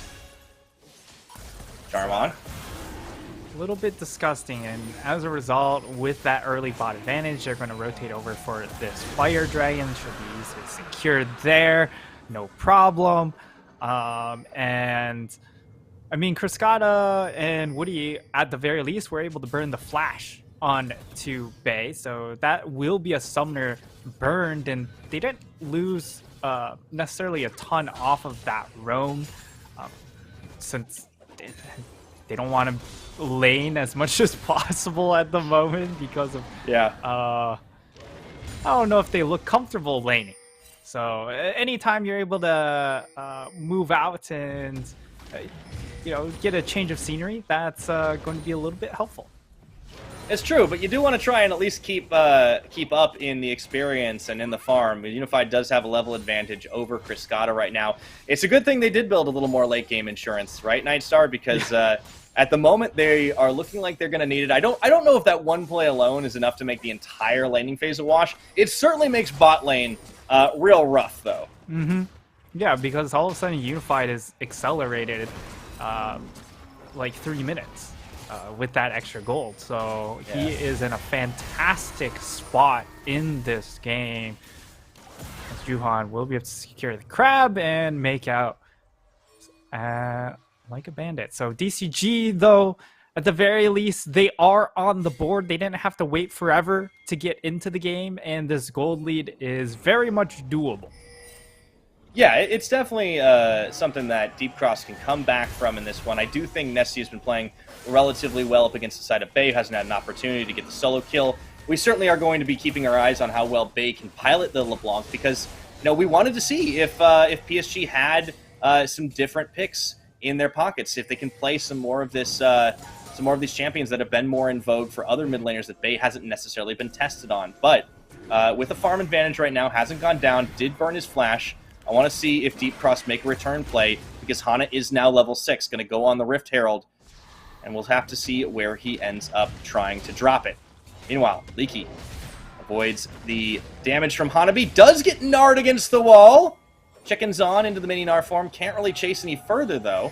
He's forced to back out. Juhan, meanwhile, going to be moving into Deep Cross jungle, doesn't face check Chris Scotta Wait. yet. Oh, unfortunate. They pass like ships in the night. I don't know if they passed each other, but Nesty trying to make a play. Whoa. Okay, they do land the charm onto Kaiwing into the hook. That's going to be the kill onto Kaiwing. Chris Scotta gets it back, and that is sorely needed for Deep Cross's bot lane. very, very well executed coming in from DCG. Kaiwing gets punished in that instance, and it was a bit of a, they tried to fall back to the turret, but they had such a long ways to walk that ST, with so many dashes on the Ahri, able to capitalize. Yeah, no, that was a really good play. A nice setup. It does mean that Bay does get a little bit of free push in mid, but this is an ST special. Get the roam on, get the lane gank on. You got to keep in mind with Deep Cross, it's not just the jungler that's coming to the party. Just about everybody can. So really nice play by him, and it does crucially give the kill over to Friscata. They also played well around the flash timing for Kaiwing as Unified launches a cheeky rocket to stop the back. Yeah, able to stop the backs. That's actually sort of important, right? Because they do have a level advantage down in this bot lane still. So if you're able to keep them in lane, you still have a lot of trading power. However, Hana's around. Is hanging out towards this bottom side, which means that it will be very difficult for them to force that advantage. So now, as things stand, we get to see the gold differential, and Unified still 600 gold ahead of Friscata, but Friscata is the highest income member on the side of DCG, and he is at the very least able to stay ahead of everyone else on the side of PSG. So it makes for an interesting mid game where the Philios can be stronger than the Jinx, because Jinx really explodes at that 3-item break. Yeah, and critically, that gold lead that Unified has, that's the entire gold lead in the game right now. So everywhere else on the map, it's actually going relatively even despite some farm differentials. You see Leaky actually has a bit of an edge over Hanabi here, having a much better game. And he doesn't really have to do as much. Sure, he has a lot of kill threat at the moment, but he can now just use that to try and deny. I feel like if you're Hanabi, you actually don't want to go Mega Gnar because you're forced into melee range. Hana still sitting on that Eye of the Rift Herald, going to look for an opportunity. Got to be careful not to go too deep as Juhan is here. Kaiwing and Unified going to get spotted in Tri-Brush, and it's Ward Wars down on the bottom side. Yep, Ward Wars, but will be one out by DCG, and the ward game is very, very important here for PSG because of the fact that they have to deal with a champion like Nocturne, who can just well, level 1 ult isn't that far, but it's still very dangerous as they are setting up a bit of a Fnatic bush. Hana gonna just pop the Rift Herald blind at the moment. They don't know this is happening, but they're gonna call a bluff Ahri anyways. Yeah, Friscata is really far forward. This is gonna be a flash. You have to think, oh, he gets cut off as he tries to dodge it. In goes the Volley Bear. Friscata is able to flash away, can't escape all of the CC. The Stormbringer, but a Moonlight Vigil is gonna be enough to turn this one around. Unified is still picking up the kill, and Nestie's coming to the party, but so is Bay into the Charm Orb of Deception with a huge shutdown, as they should be able to clean up onto Kaiwing as well. Bay's bailing out, and it's 2 kills for the mid lane of Deep Cross Gaming. Oh, and it's finally a big trade for the side of DCG. They're able to win out 3-4-2 in that instance. And a bit of a misposition coming in from Unified. He flashes forward to get that first reset, but he continues to play very far forward, and as a result, Nestie is able to swoop on in like Batman and finish off the kill on to Unified. Get that shutdown, and that's so much gold going into the pockets of these DCG carries. Man, Friscata honestly should have been dead to rights here. He burns both his summoners to get away, nearly manages it, turns a big Moonlight Vigil, and Unified has absolute tunnel vision. Gets the reset, and then he's just caught in no man's land. Nestie shows up at the perfect time, and I do think we are seeing Nestie show up a little more on this Ahri than Bay is on the LeBlanc. Yeah, so far, Nestie able to influence the map, but Hana in Dragon trouble. Fight. Yeah, Hana's going to be taken so low in this one. Didn't get the opportunity. No paranoia either. Now it's Deep Cross who are caught out in no man's land. That is going to be the L-Force pop. They try to turn a fight, but they're sandwiched. Unified is going to open this one up, looking for Woody on the reset. Burns his flash to try and get away. Lands in the Sky Splitter, and he's just slowed for days as he hooks his way to freedom. The chase continues, Nightstar. Woody tries to escape through all the CC. The big bear's coming. Oh no, Nestie! He whiffs out of the charm, and finally they take him down. Meanwhile, Unified's just free farming, free pushing. Oh my god, it was a little bit labored for that last kill, but the job is done nonetheless, and they will secure themselves plates in the bot lane, a bunch of more kills, and that additional dragon. So everything really going PSG's way in that last fight, and now Hanabi just dumps his cooldowns, trying to get a little bit extra poke here. So far in this top lane, it's been, you know, nothing too flashy. It's just been kind of almost like a tank battle in that it's just been farming back and forth. But Hana gets caught out, and the moment he gets caught out, like DCG, they want to collapse on this. The bot lane wants to collapse, but because he dies, all of a sudden, they're the ones stuck in the middle of nowhere. And there's just nothing Nesty can do in that situation. Everyone's dying around him, and he's just like, all my friends are dead. Yeah, no, it's the worst feeling. So it does mean Unified gets a few more pop-offs, has himself a gold bounty now, and 4-1 on a Jinx is a score you're pretty happy with at about 15 minutes. Gets the dragon as well. Hana really has to be careful about the positioning as he just gets caught out. They were trying to flank, but he's not the tanky Nocturne. He doesn't really have a whole lot to sustain himself. Sure, the Stride Breaker is great to stick, but he needs to be the one initiating. So other Mythics starting to come online here. Nesty does buy himself the Everfrost. And they can still look for fights, but this is the mid-game. This is the time that PSG are going to be feeling at their best. I think Bay has not been all that impressive comparatively, but he doesn't have to be, right? He hasn't had to be, but this time around... Good Gale Force. Here we go, into the Paranoia. Jinx. That was the turn, and do they have the damage? As the flash was not necessary. Kaiwing covering. He didn't actually have the flash, excuse me, as they do get the sack on. Nesty's going to get away, meanwhile, in the mid, but a great job of protect the president. Kaiwing able to keep Unified alive. Yeah, able to protect that 150 bounty. Yes! Unified, after he just got shut down, comes back with the kill and instantly back onto another bounty. So it was a well worth trade for Kaiwing in that instance, being able to protect the gold bounty on to Unified. But for DCG, they get themselves yet another kill. They are able to just keep on applying pressure onto this Jinx pick. And I think the other thing from this draft for DCG is just we see that they're trying to just focus down onto one target in both of these first games, right? The first one was about just locking down Hanabi over and over again. And this time, it's about killing Unified over and over again. If they can. I mean, that's the issue. Unified even going for the Phantom Dancer.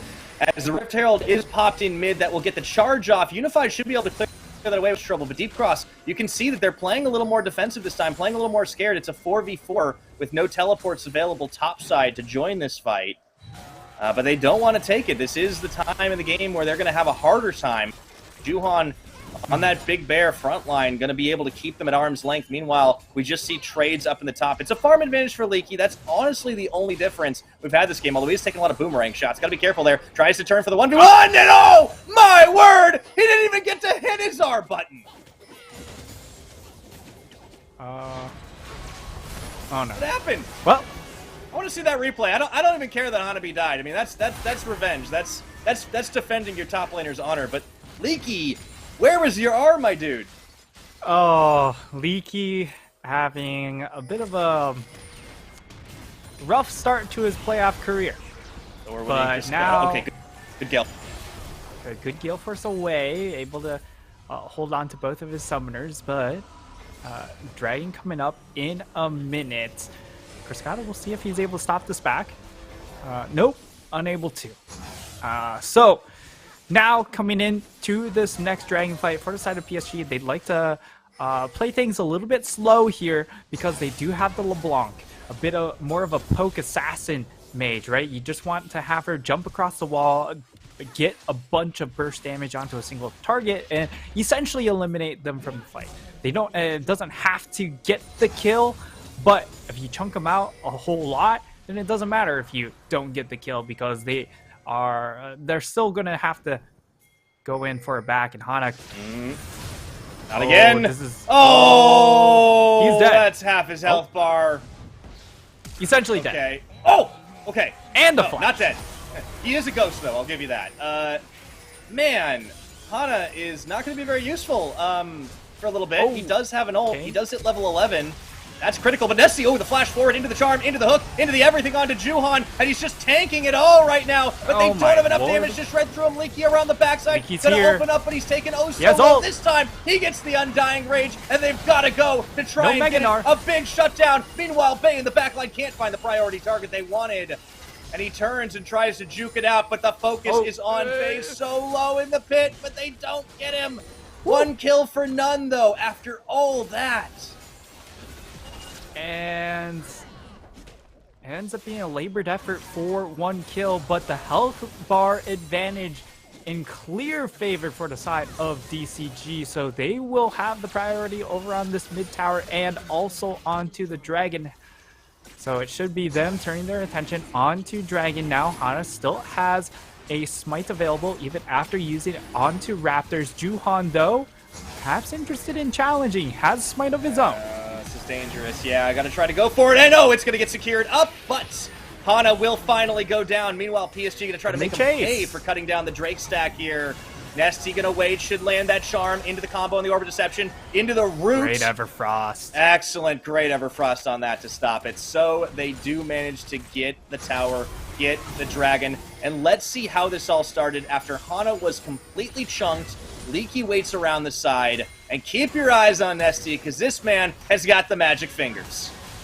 He flashes forward to get the Everfrost, and Juhan was never given an opportunity to use that ultimate until at the pretty much the very end. And the other thing was the teleport coming in from the Gnar. He comes in as mini Gnar, so doesn't have the opportunity to swing the fight over up in that top side. Before he teleported in, he was Mega, so once he teleports in, there's no chance for him to get Mega Gnar back because it just expired. So that is PSG not having the fight window right there, and DCG able to take advantage. So these are the small openings that we expect to see coming out of DCG, being able to leverage those advantages into small wins, but they need more than just that. They need this next dragon, they need a Baron, because as it stands now, PSG's, you know, yes, this is a mid-game composition, but it's still unified on the Jinx.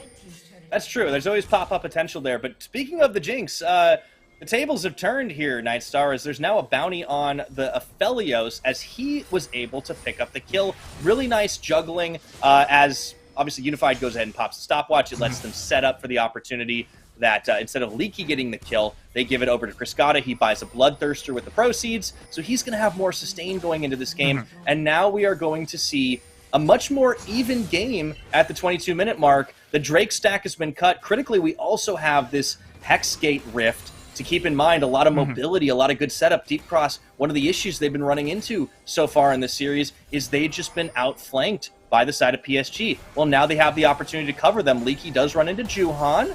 A Sky Splitter is going to go ahead and land there. Doesn't really matter too much. Leaky is able to dash away to freedom. And they're going to bring everybody, including Nesty, into this mid lane. And it does seem like we have ourselves a little bit of a Baron bait. Yeah, and now this is going to be interesting to see how PSG play out this mid game, because Bay is putting in a position where he has to push for more. He has to be a little bit more of a risk taker and trying to delete people, as they will force summoners. But now DCG turning on to Juhan, forcing him to go away. Meanwhile, look at the back, though. They do have the move in. And, oh my goodness, Hana gets completely deleted as Kaiwing was just keeping the rest of the team at bay. Leaky in the back line trying to make something for it. A big shutdown there for the Aphelios. But Leaky's going to be running out of the Undying Rage. Mega Gnar coming in. This is the second win. They can follow in. They get the Gnar against Kriskata, but he is able to just get out of that. Just enough time to pick things up. And the Jinx is running wild. Nesty is absolutely going nowhere except straight back to the fountain. Oh my god, Pyra!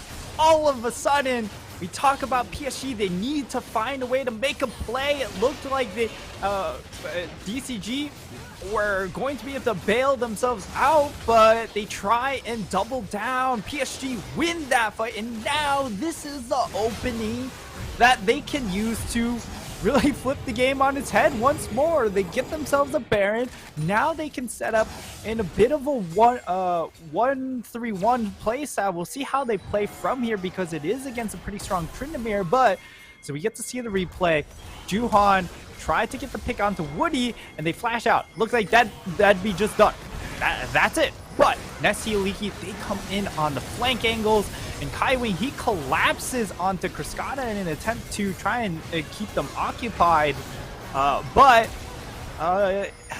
mean, DCG, they're just a little bit lost when it came to target focus, and because you're missing Kriskata's damage on that upfront burst, they weren't able to get some of these health bars low enough, and Kaiwing comes in with the Hex Gate at the very end to also get the final stun onto Nesty. Yeah, Deep Cross just biting off way more than they could chew after being caught out. I mean, Woody just goes a little too far forward. They spend all that engage on Juhan, and he just jumps out. Like, sure, they get him in the end, but yeah, Deep Cross just getting a little too hyphy here. Gonna have to be careful. There is another dragon live on the Rift, but PSG are just actively baiting this one. Bays around. Unified gonna open this up. He is pretty fed, so he can kind of just do this solo if he wants. Deep Cross have to make a move if they want to go for the 5v5, and they're going to try to do it, but Leaky goes into the back, not with the rest of the team. Paranoia is going to be on, but it's just defensive. That Hex Gate went a little too far, my friend. Oh, the Hex Gate, I mean... Uh-oh. Oh no, he's... Oh no. Bursted out. Okay. All right. He does hold on to his ult, and that's the most important part, because if he's able to reset and reapply himself on maybe a flank, maybe they can still look for a fight. But now PSG get excited. They look to push for this mid inhib. Yeah, just that Bullet Bear zoning is just so brutal right now with the Baron Empowered push. Spending the Moonlight Vigil doesn't do nearly enough damage at all. Baze only down to half health. Meanwhile, the rest of them, they have to turn around for this one. Nesty on the front line goes into stasis, but they're just collapsing. PSG opening up once again at Nesty, and Leaky are not long for the Rift. They try to get a deletion, but in the end, it is going to be the 4-0. Maybe they can't end it, but maybe they can, Nightstar. They're going to wait for the supers. And excuse me, they're going to wait for the Baron minions to go right in. And Hana, you don't stand a ghost of a chance. 26 minutes once again, Nightstar is all it takes, in PSG, off a couple of mistakes, take game number 2 all the way to match point. Man, oh man, Pyra. This game looks so much different than game number 1 because it felt like DCG had a chance. They were looking good. They had a fair amount of scaling for them. Maybe not necessarily in the team fight, but individually you would favor these champions. But they weren't able to keep the Jinx down, and that was the core issue. PSG, you give them that one mistake, and they will take it to the bank. So even as well as DCG did at the start of game 2, this game ends in shorter time than I believe game 1. It was very close, and yeah, it is crazy. The more things change, the more they stayed the same. At the very end of it all, PSG just needed 1 or 2 mistakes to complete their dominance. And yeah, I liked what Deep Cross was doing, but they just need to choose their engages better. All they had to do was back off. Woody had no flash. You're out, okay, that's fine. But it just wasn't enough. And, you know, we talked about how this was a 4-man dive comp. They were going to leave the Aphelios to his own devices. They never actually got to do that because the moment the Paranoia flipped on, Kaiwing completely derailed them. And I think Kaiwing is just, like, such a master disruptor when he plays something like this Leona on low cooldowns. He can just set these things up time and time again. And it ends up being a 2-0 now. On to match point, Deep Cross would need the reverse sweep to move forward in the winner's bracket. It's gonna take a whole lot of effort from the side of DCG. I did, of course, like the start this time around. They had a little bit more teeth to their composition. Last time, they just didn't have enough bite if put behind. This time around, they had the tools to force picks if they did fall into a bit of a hole. And as we do get to see the draft pulled up here, I like the Ahri. The Ahri played out very well. He was able to force action on the side. And I also don't think the LeBlanc pick was too spectacular. It's still No. got the job done, and I think PSG will be happy with the performance. But if you're DCG, you're also happy with how the LeBlanc did, right? Because it wasn't like you were getting blown out of the water by Bay's LeBlanc. Absolutely. I mean, this is, you talked about it at the beginning that this was kind of like the PSG Summer 2021 special, but obviously Bay is a very different player than Maple. He's not going to necessarily be the one to just pop up. He looked for kills, got a couple, played well.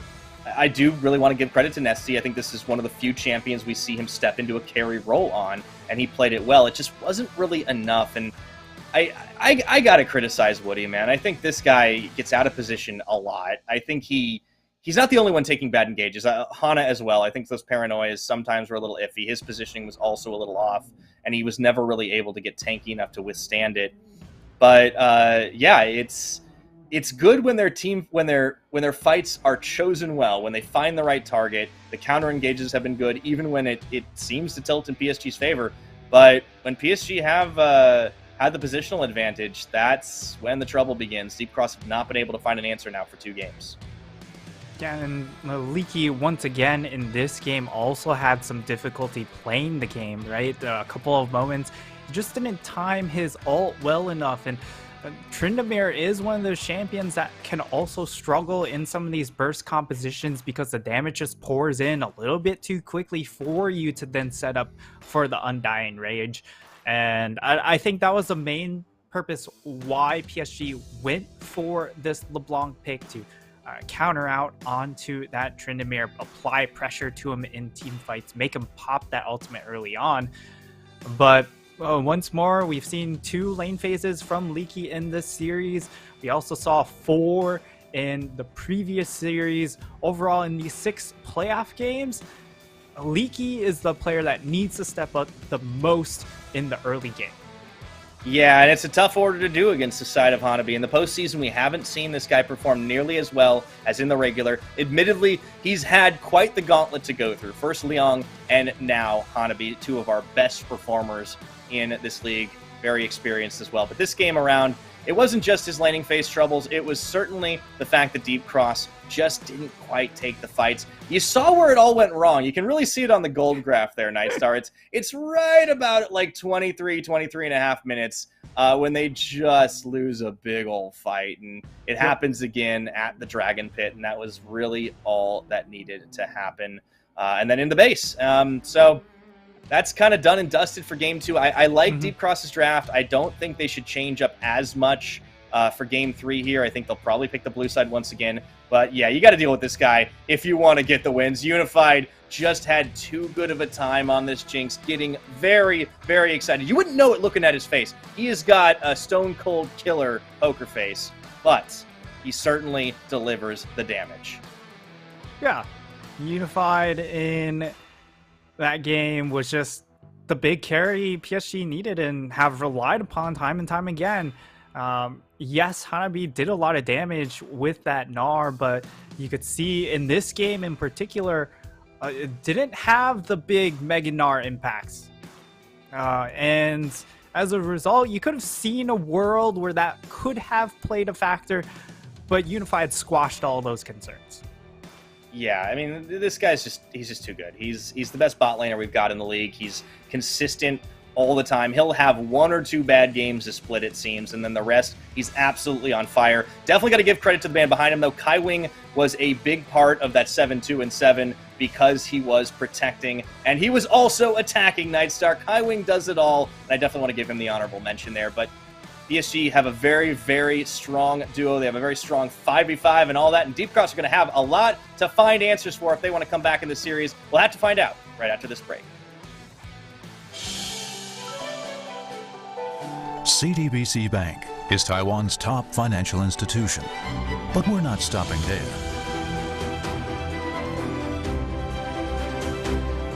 We're crafting an international brand and already have over 260 outlets in 14 countries.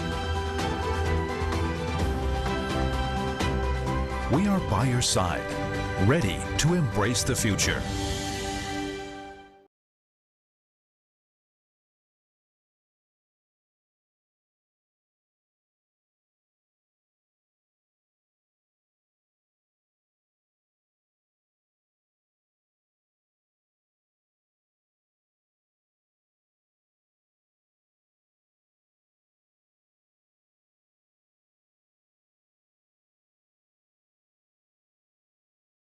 our family.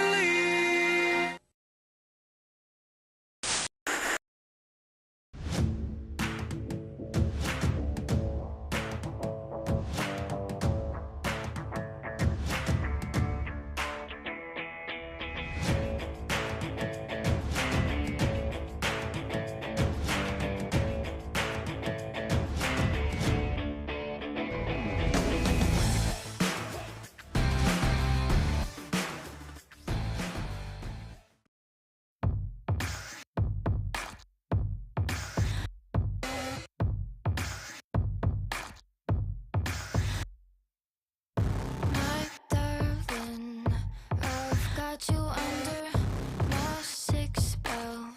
You're just a number. I know it's cruel, too bad for you. That's how it goes. Oh, darling, I know heaven is where you take me, but hell sounds like more fun. I make it hardcore, hurt more. What else did you take me for? Outlaw, so flawed. Make you doubt the things you saw. Hey, don't you know I'm cold? I'm a hail snow. Yeah, that's how I roll. Lover boy, you can't escape it. Hypnotized, try to forsake it. I'll slake your knees until you bleed, and take it slow. Lover boy, I know heaven is where you take me, but hell sounds like more fun. Yeah, I make it hardcore, hurt more. What else did you take me for? Outlaw, so flawed. Make you doubt the things you saw. Hey, don't you know I'm cold? I'm a hail snow. Yeah, that's how I roll. I make it hardcore.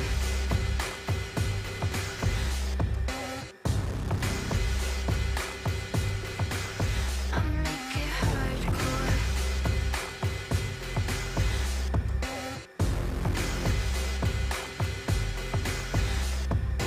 Lure you in, make you think you're clever.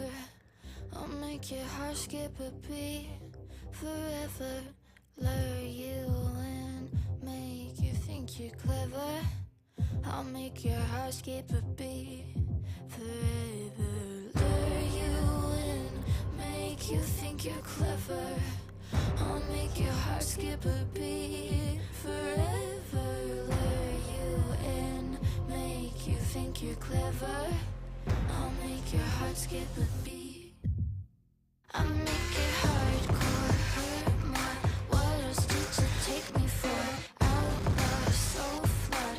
Make you doubt the things you saw. Hey, don't you know I'm cold? I'm a hail snow. Yeah, that's how I roll. I'll never trouble, double. You think you're indestructible. Darker danger, white knight trying to save her. Hey, don't you know I'm cold? I'm a hail snow, and that's how I roll.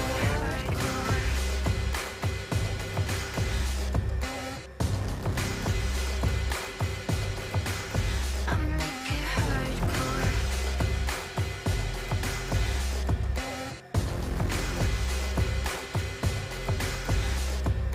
Hardcore.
And welcome back once again to the PCS Spring Split Playoffs. PSG are 2-0 up and looking to sweep out Deep Cross down to the lower brackets. We'll find out if they can do it here tonight. And if not, well, Deep Cross, they got a long mountain to climb, I think, Nightstar. Before we get underway, let's take another moment to thank our sponsors, CTBC Bank and Caliber. Thank you for making the PCS possible. Now, Nightstar, we've seen two different games end in a very similar fashion. Even though the mid-game looked a lot different, I think it is all on the execution, and someone needs to tell Hana and Woody not to face check. Yeah, I think PSG, they've been able to fully capitalize on the mistakes coming in from DCG. In game number one, it was, the side lanes falling apart before Nesty was able to influence them. Game two, it looked a lot better, but Woody, Hana, they got caught out in no man's land a little bit too often, and PSG were able to stay in the game and ultimately able to flip the game on its head off of the final critical mistake. Certainly the case. I think coming into this next draft, I don't know what you necessarily want to change up if you're DCG. You will be on the blue side. I liked the Nocturne pick for Hana. Again, it is just a matter of not getting caught in the bad spot. You're a little squishy sometimes on that champion. Don't have the level sustain. We'll have to see. It sounds like we're getting the draft up and underway. Here we go. What could be the last game of the night, and so far no changes. I do like this. Maybe this time they'll focus on Criscata on the Jinx. I don't really think the Aphelios is too much of an issue. I do like the Ahri pickup, so if Nesty gets another chance at it, we could be seeing it for round two. Yeah, and I think for Criscata, they've favored the Aphelios more, because when you do leave your 80 carries down in the 1v1 by themselves, the Aphelios does have more agency in the 1v1, right? Because he can pull off that fight. And DCG, they'll go ahead, lock themselves in. This is, people who watched Game 2 draft, it looks very similar, right? Because it's exact same bans into the exact same first pick into possibly the next two. All right, will we be able to see everything the exact same again? I think we may. Deja vu. Jinx check. Volibear check. If it ain't broke, don't fix it. Yeah, now, I mean, DCG should change this phase. Or actually, they might not, because they could still go for the Aphelios Nautilus combination. I think the Aphelios makes a lot of sense here for Criscata. I think again. You don't have to pick the Nautilus, though. I mean, it's they clearly could like a look comfort for pickup for Leona. Woody, but yeah, they have some options. Yeah, they could look for a Leona here. They could look for a Braum to be a lot more defensive. I think Braum fits more of his playstyle as well. I think Woody Alistar maybe shows up more on counter engage. Alistar is a champion that can be a little bit more counter engagey, but Diego, they could lock that in before the second phase. Remember, it was Hana's champion pool that did get pinched a bit in the second phase in game 2, and it will still be the LeBlanc locked in for PSG. Okay, so Deep Cross mixing it up a little bit, but PSG not going to do that. So now we should see the bans shift a little bit away in round 2. PSG can focus more on the bot side. So far, they haven't seemed to need to take anything away from Leaky. He has quite a large champion pool, but Hanabi has been able to handle him 2 times out of 2 games. So I wouldn't expect them to be hitting the ban column on that one. Instead, it'll be on the supports. Nautilus going to get taken away. Again, I actually think that helps Woody. I think Woody falls into the Nautilus trap a little bit too much. Yeah, and I think PSG should also take a look at something like the Tom Kench, just to add or remove that protection coming in for Criscata in that bottom lane. I think Tom Kench is also a better Woody champion because it allows him to play a little bit more defensive. But we'll see what they go with for the second ban. Potentially it could be 2 more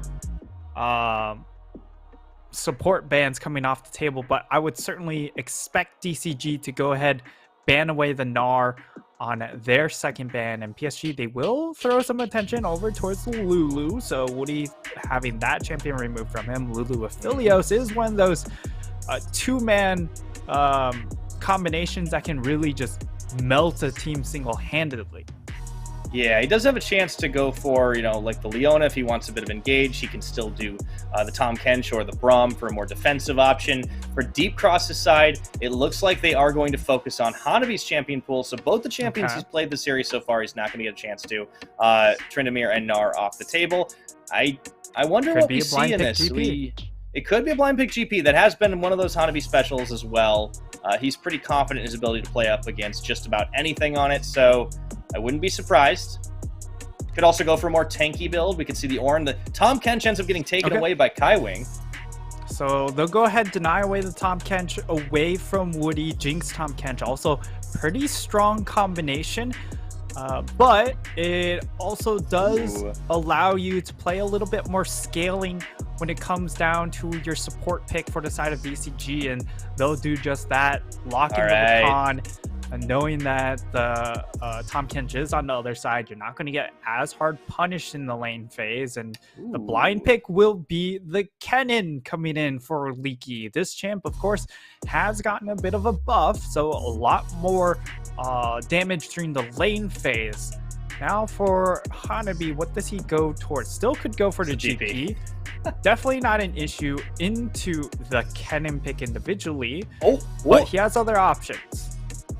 I don't think we've seen him on Jace's split. Okay, last second. All right, he was just playing with us. Okay, so Hanabi gets his gangplank. We are going to see it up against the likes of Leaky's Kennen, but we'll see what that Kennen can do. There is a lot of dive and assassination potential in the top half of the map, but in bot lane, we got ourselves a boys' night for Deep Cross Gaming. Frescata and Woody on the Aphelios and Rakan. It's still going to be a little tough to try and delete Unified off the map, but Kaiwing won't have the same level of engage that we have seen him on the rest of this series so far. So how does that change the calculus for you, Nightstar, in the 2v2? Yeah, Kaiwing put on a little bit more of a defensive support in the Tahm Kench, but there are certainly times when we've seen Tahm Kench be super aggro and super aggressive and take advantage of other teams with the W engage. And Keria, one of those players that's really maximized power of Tahm Kench in lane. We'll see if Kaiwing's also able to do that here. Overall, I like how this draft turned out for the side of DCG and PSG. Of course, they're still playing around their win condition of bottom lane, but the fact that Leaky gets his hands onto the Kennen pick, I think is a better look, has a lot more team fight flanking potential, and is pretty strong in lane. Absolutely. I hope Leaky can level up in the 1v1, though. If he gets too set far behind, could be trouble try and get there. But a lot of dive once again here. They have the chance to get the flanks off with the Kennen. You better keep your eyes peeled for those post-14-minute teleports. I want to see Leaky getting involved. Hanabi, of course, can get involved as soon as he's level 6 because he does have that global ultimate, and that could also spell some trouble for Deep Cross. And Deep Cross need to win here.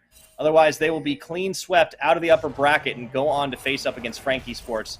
The winner of this one, looking like it'll be PSG if things hold, will be facing off against CFO instead. Level 1, nothing surprising. And Hanabi,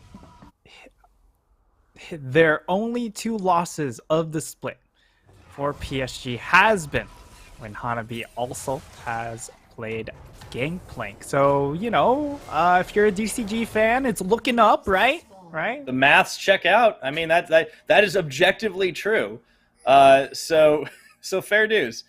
But we'll have to see if it's going to be enough, right? I mean, you've got 2 teams rocking the double TPs this time around, so there isn't going to be that imbalance. There isn't going to be that flip. I think this 2v2 is definitely an important one. But critically, I do like Nesty on this Ahri. I think it really suits what he likes to do, and also enables him to get early plays, or at least mid-game plays out. That is going to be the blue buff start for PSG, spotted by the ward. So they will have full information. That is important. as we get underway in Game 3. Yeah, and Hanabi on this gangplank is going to be pretty instrumental, though, when it comes to some of these mid-game team fights, right? Because he is just going to be able to throw down the cannon barrage and really prevent Cascada from outputting a lot of damage because of how much terrain control that's going to offer. And so far in this early level, of course, with the extra sustain coming in from Corrupting Potion, you just walk up and spam your Q onto the cannon over and over again. So that's why we do have the additional 2 potions for Leaky instead of the Doran's Blade, and now it looks like they're really leveraging that 2v2 down in the bot side. Kaiwing Unified, Yeah, they are. Pretty scary. Yeah, I know this is some nameplate diff, right? Like we do see this over and over again. They can get the push on. Kaiwing can kind of just body block as much as he'd like. I do want to see Woody getting a little more poke out of this. Maybe they can start to turn the tide. But push under tower, I think playing a little defensive is not a bad way to go. Keep your eyes on Juhan, though, as he does have the double buffs. A little bit ahead of Hana, making his way into the jungle. Okay, just going to pass away from him as Bay was looking as well. They might head towards the top side, though. This could be trouble for Leaky. Early dive. Yeah. Double dive. I mean, they have to know this is coming. He's only level 2. He's going to go for the lightning rush here, trying to get some dodge out. Teleport's actually coming up, and look at Hanabi taking a lot of tower shots. Oh, they still get the first blood off the back of it just in time to juggle the aggro. Oh my dear. god. It was just good enough for the side of PSG. They secure first blood onto Leaky. That's a devastating death there for the top laner of DCG, because now he's burned his flash. He's going to have to use teleport. He's down a large amount of EXP, and I mean, this player who has sort of objectively had some of the best numbers when it comes to top lane laning during the regular season has been really shut down heavily in this second series for DCG. Oh, yeah. Leaky's having a hard time. Can't even get into the lane right now. And oh, no. Is he going to face check? I think Juhan's out. There we go. Okay. Doesn't want to go for it as he takes the long walk back to lane on those little Yordle legs. He's still sitting at 10 CS, Pyra. This this feels bad, man. And I mean, let's not watch it. We got to look away from that top lane. I can't watch. Bot lane. Stare bot. Yeah, Cascada and Woody have at least managed to get a bit of a push going on for themselves, so I'll give them credit there. They do have a slight CS advantage for the time being, but I think that is going to trade right back. Yeah, but it's still favorable for PSG, right? Because they were able to get a bit of a cheater recall, and Unified has that cull now ticking. And for Cascada, he's not going to opt for the cull answer of his own. Instead, of course, he has the gold compiled to just finish and complete his man, I just blanked. On But Cascada? he's completed Got that the noon quiver. Yes. Yeah. It's that I mean, I know. to be fair, like for the time zone you're in, it's way past noon, Nightstar. So I think you can be forgiven. It's not high noon. Wrong game too. But PSG, with no action pretty much and only 1 kill, have a 1,200 gold lead. So already looking great, and all of it really just about that top side, right? You've got a 25 CS lead. Oh, no. Leaky is not going to be able to play the game, and once level 6 happens, for Volibear could be even worse. I honestly think like it's not. It doesn't seem to be in his repertoire, at least not what Deep Cross want to do. I would like to see Leaky just play like Ornn or something, man. Just like be a team fight tank. It's okay. You have an option. Hana's here, so is Juhan. There's a level advantage though on both sides of the matchup. And that means DCG have to walk away. But they do keep their lives. That's the important part. Although Juhan, he is interested in the little snack of a Yordle. All right, just gonna Siren's Blaze moving his way back out. Okay, nothing to see here. Keep moving along. So far, though, advantage PSG. Big gold lead in this early game, and a lot of it off the back of just such a massive farm differential. up in the top side as well. Worth noting as well that Bay was the one who ended up getting first blood, whereas last time his LeBlanc was actually not trading very effectively against likes Nesty, did not have as great of a score, wasn't getting that pop-off game. This could be the start of something, as he has traded evenly with Nesty and has the extra first blood. Yep, still was able to get solid value out of the LeBlanc. Not quite the value you would expect from a LeBlanc pick, but again, this is a much different PSG team at the moment. A lot more slow and steady, and Bay not as much of a risk taker. This time around, given the early gold, maybe we do see him have more of those pop-off moments. That will be something to try and keep track of moving forward, you know, towards the 12 to 14 minute mark. Yeah, see if Nesty's able to track him as well, though. That is an important thing. Does pick up his Merc treads to be able to zoom around the map a little more effectively here, as we are going to see the back away from Hana. Level 6 complete. Has not been the most prolific ganker in this season, and this Viego, do want to see a little bit more out of him than we did in game number 1. Has a lot of options to carry, so does the Ahri. Aphelios is always going to be good late game insurance, but they have quite a team fight. It's just a matter of getting those flanks, and I think Deep Cross have had a hard time finding the opportune ones against the immaculate map sense of PSG talent.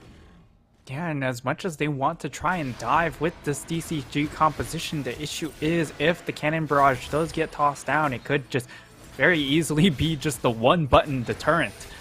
And so we'll need to see how well they set up their flank positions when it comes to some of these mid-game team fights. But at the moment, PSG not really known to just be super kill hungry in the early game, and DCG are perfectly comfortable in playing around that.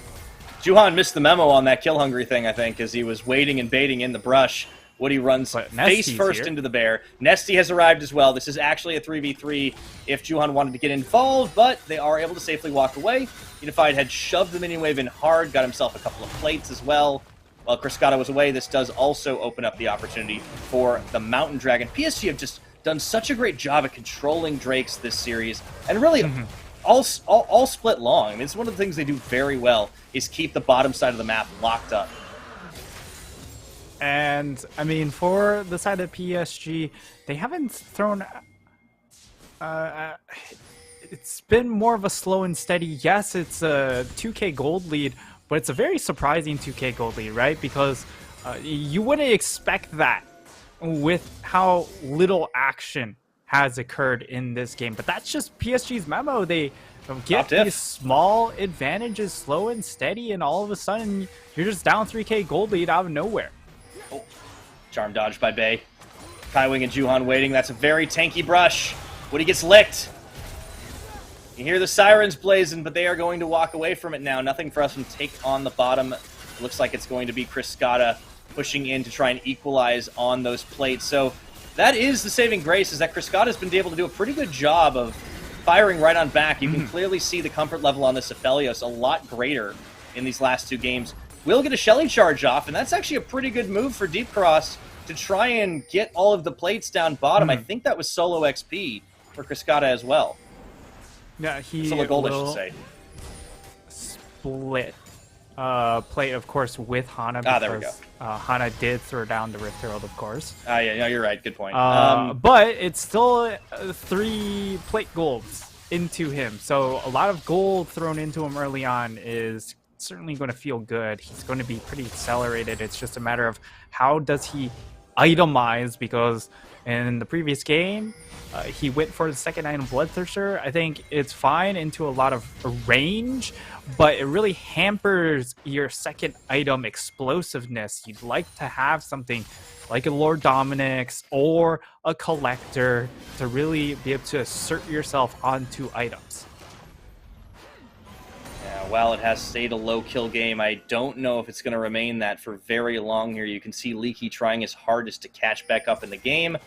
Woody? Okay, no. Kaiwing is able to dodge away from that. Teleport comes in here for Nesty trying to defend the mid. And it's all going to be about who can secure first brick. We have seen it traded pretty back and forth on that bottom side, but both the bot laners sit there alone without their supports. Woody, this time he's a lot faster than he is on the Nautilus, able to walk away from the likes of that Sky Splitter. But there are a lot of PSG members moving freely about this river, and hey, you got to keep those wards cleared. Bay looking for an opening to try and grab himself a kill. Does miss on the chains, though, and again, this is one of those things we're talking about Bay on these other champions. He doesn't quite look as good and as comfortable as he does on the likes of the Rise. Yeah, and a lot of fighting, at least vision-wise, happening in this bot river time and time again. The Ward Wars, Night Star! Yeah, it's just Ward Wars over... Well, I mean, Dragon's not up yet, so... We're kind of fighting a lot around just being able to protect our bottom lane. Hey, and into the charm. Might have made a mistake. Okay, Hana. Oh, I bet he wishes he was on Nocturne this time. He would have been able to have a great chase down on the Paranoia. Doesn't quite get an opening, but he at least... Well, no, he doesn't even get an auto attack on the tower. He just came in to be scary. Shoos him away, but that is going to be an important chunk, right? Because now Bay doesn't have that health for Dragon. That's gotta. Okay, forget that fight. We've got ourselves a 2v3. Meanwhile, in the no, Hana's actually going to be the one backing away. Here's Unified, feeling confident enough to send that Zappa flying. Okay, nobody goes down here. There's no Dragon. Fire, remember, there's nothing to fight over except for that Scuttle Crab, and Juhan able to secure that one. Now it will be DCG just getting that first tower, and that's going to feel good for their carries, but still, PSG holding the gold advantage. That they do. PSG, it's at 1,000. It hasn't changed much in the last 7 minutes, though, crucially, and we are going to see as the turret plate's about to drop off, Leaky has been able to stabilize a little bit more. Very speedy boy as he goes for those boots. I want to say early, but they're certainly not. Unfortunately, he is contending up against the likes of the Trinity Force completed by Hanabi. So I think the last second plates are going to be had here, at least one of them. Hanabi is able to just free hit that, and Leaky can't really contest. So as things reset a little bit, it is crucial that Deep Cross are able to get first brick down bot. Kriskata is off to a great start to even out Gale Force up against the likes of the Kraken Slayer of Unified. Yeah, and I love the Kraken Slayer purchase because you do have that Tom Kench who's going to be essentially your insurance policy, an extra summoner spell, so to speak. And now this is a relevant ward fight because now we're positioning for the next objective. And it looks like collapses onto Tom Kench, High Wing. Okay, already a lot of great health though. Shoot through and into the belly.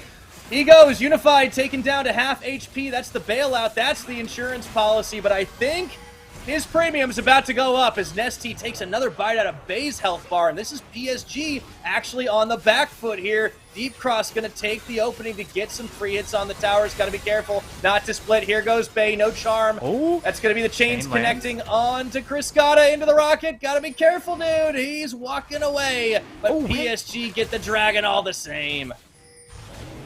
Wow, that was really, really surprising. The fact that PSG, they take a bit of a poor trade there, right? Unified, he gets chunked out very, very heavily at the start of the fight. And the Tom Kench Devour just doesn't come in fast enough to save more HP onto their AD carry. As a result, they're forced off of that team fight, but it's still PSG the ones to secure the dragon. They're onto 2 dragons. They are 2 away from Dragon Soul, which, you know, unfortunately is going to be Cloud Soul, but the extra movement speed is actually really important against the likes of something like a Kennen, like a Rakan, that have a lot of run at you power. Yeah. No, this is pretty huge if they can secure it. I'm surprised Deep Cross didn't opt to take the dragon. Instead, they go for mid, but they only have 2 on it. They get split. They have to scatter. Kriskata, I mean, he holds his summoners, but he takes a big chunk of damage. It seems like Deep Cross didn't really know what they wanted to do after that fight. Yeah, they didn't seem to have a clear plan. Yes, they are able to get a chunk of damage onto mid lane tower, but they weren't able to delete it. So as it stands, like, I would still favor the dragon trade for the side of PSG because while DCG were able to get Rift Herald, it's only the second Rift Herald, which means you don't have that extra bonus gold coming in from tower plates. So the scaling factor certainly in favor of PSG when it comes to that particular trade. But DCG at least able to find an answer. Yeah, they did turn a fight, even if they didn't get the kills. I think it's important to note that they definitely have looked better and better in some of these games. They are going to pop Rift Herald in the mid, but Unified and Kaiwing are here. This is not a clean push down. And it's going to prompt Juhan to come back to the defense, calling for backup, as it were. This is going to be the kill of the tower, but do they have the fight? Unified does get rooted. Oh, into the belly once again. And they tried to get that kill, at least a second Shelly charge. Now has got to be the time to go because Bay comes in around the side, big root down, into the gangplank ultimate, into the rocket, into the front line goes everyone from PSG, and the Stormbringer Goomba Stomp allows Hanabi to open up. Juhan taking down his opposite number. The gangplank's going gangbuster. And now Deep Cross are headed for the hills. Hanabi on the front, Leaky can do nothing. PSG... What a counter collapse, Nightstar. Yeah, and such an intelligent play coming in from Bay, coming in on the side. He has the Everfrost. This is a much different build coming in this second game of LeBlanc for him. He understands he doesn't need to be the one to burst people out. He can play a little bit more defensively and look to just lock down targets. And this flank on the side is beautiful. Finds a two-man slow and a two-man lockdown, and that just sets everything else up. Coming in with the cannon barrage, the extra slow, so frustrating for the side of DCG to deal with. And again, they have a lot of run-at-you champions, so when you apply these slows, it is incredibly detrimental. Bay, though, is dead. Yeah, there's not. I don't think he's getting out of that one. There was a lot of damage on the other side. So he gives a little bit back, but Bay overall has looked a lot better on this LeBlanc. I like his build as well. I agree with you. I think after that last one, Nightstar, download complete. He can play LeBlanc. Looks pretty comfortable. It's still... you know, not Maples LeBlanc that's going to delete people off the map nonstop, but this is a very, very good look for the side of PSG. They're able to bring out, you know, some of these different champions in that mid lane in particular. Then these drafts become that much harder for PSG's opponents to try and deal with. He looks like he will go for the Banshee's Veil second, so this is again a build similar to what we saw in game number 1, a very defensive flair to it.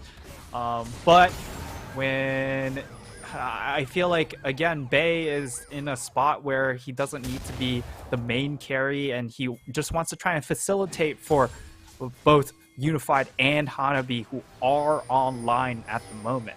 Yeah, Hanabi's popping off, and he's going to be going into the side lanes. Hullbreaker on the gangplank as well. We are seeing that once again. Oh, Deep Cross have found they can get the fights, though, but they've got to be careful because Bay's coming around the side for the collapse. Hana already a little bit low on this Viego. Woody. Okay. Can Nesty find the opener? He absolutely cannot, but the charm does connect. Bay still chases him down all the same on the electrocute. Dragon is up, but this is a little battered and bruised on both sides. 20 minutes into the game, they will get the blue trinket pop to see where the rest of PSG are. Dragon started on Nesty, over the wall, into the charm, into the orb.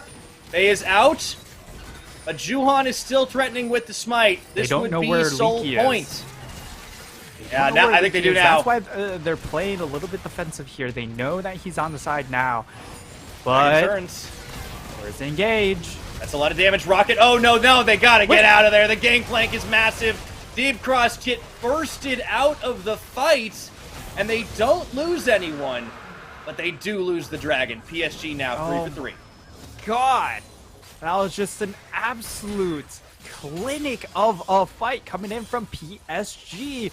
And DCG running into issues when they don't have their primary engage player of Nesty being able to primary engage. Once he burns that ultimate, it's just a huge loss for DCG because now they don't have a clear engager for the squad.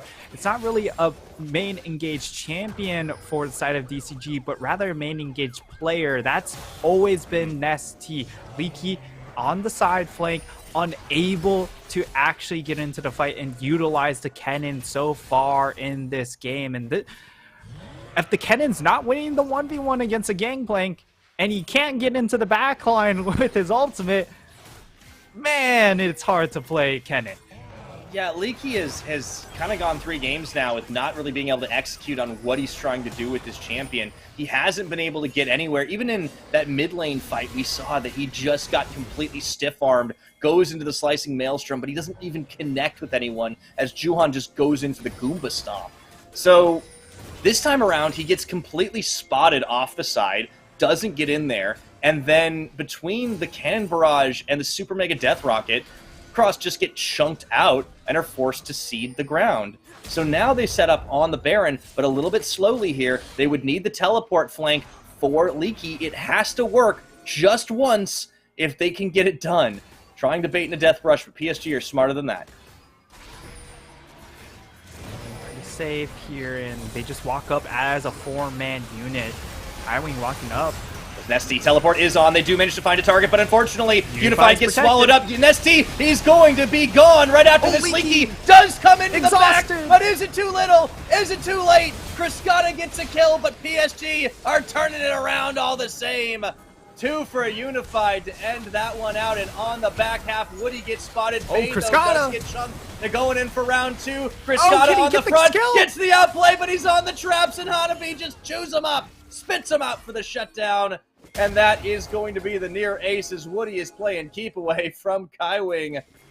I don't think they get Baron off this one, Nightstar, but they are looking for the delayed ace. Yeah, we'll see if Woody's able to get out. It looks like he could be in the clear. He's going to go for the execute, but Juhan is running over. He will get the execute, but it's still just another clean fight for the side of PSG. This Tahm Kench has been miserable for DCG to deal with. They try and dive onto the Jinx, but Tahm Kench exists even when he's playing so far forward, still finds the Devour onto his Jinx, and then Leaky gets a fantastic angle, but he can't outplay Exhaust. Exhaust gets dumped onto him. Like, if there was no Exhaust, he probably just wins that fight himself, and then Criscata is able to then mop up. But now Criscata has to flash forward to trade 1, and that's all he's able to get. And shut down gold with the GP2. You know, I'm looking at this and I keep asking myself, Nightstar, what if Hana picked Jarvan? He'd be more useful. Because he keeps chasing down kills and he's just not getting anything. Like, I don't think this was necessary. Now they're going to be caught in the flank. Bay just sandwiching them in. Hanabi gets 1, Criscata gone, Woody down, Bay gets 2. Hana can't do a damn thing, and Nesty just waves goodbye to the rest of his team. That is going to be the big Baron. Oh, man. Pyra, we could be seeing 3 very similar game timers. 26 minutes coming up, Nightstar. It's a very similar Baron take. It's a very similar situation. Oh my lord. That's going to be Baron secure. That should be IE now completed for Unified. He's very, very close to that item breakpoint. And PSG have just absolutely dominated this series. This is Bay really coming in for the long con. Just a fantastic play execution coming in from PSG. They force DCG's bot lane into that choke point to allow then this Everfrost LeBlanc to get maximum value. And Hanabi just goes on a 1-man mission and deletes Woody out of nowhere. Yeah, Woody did not have much of a chance. Hanabi hopping off again as that collector as well now.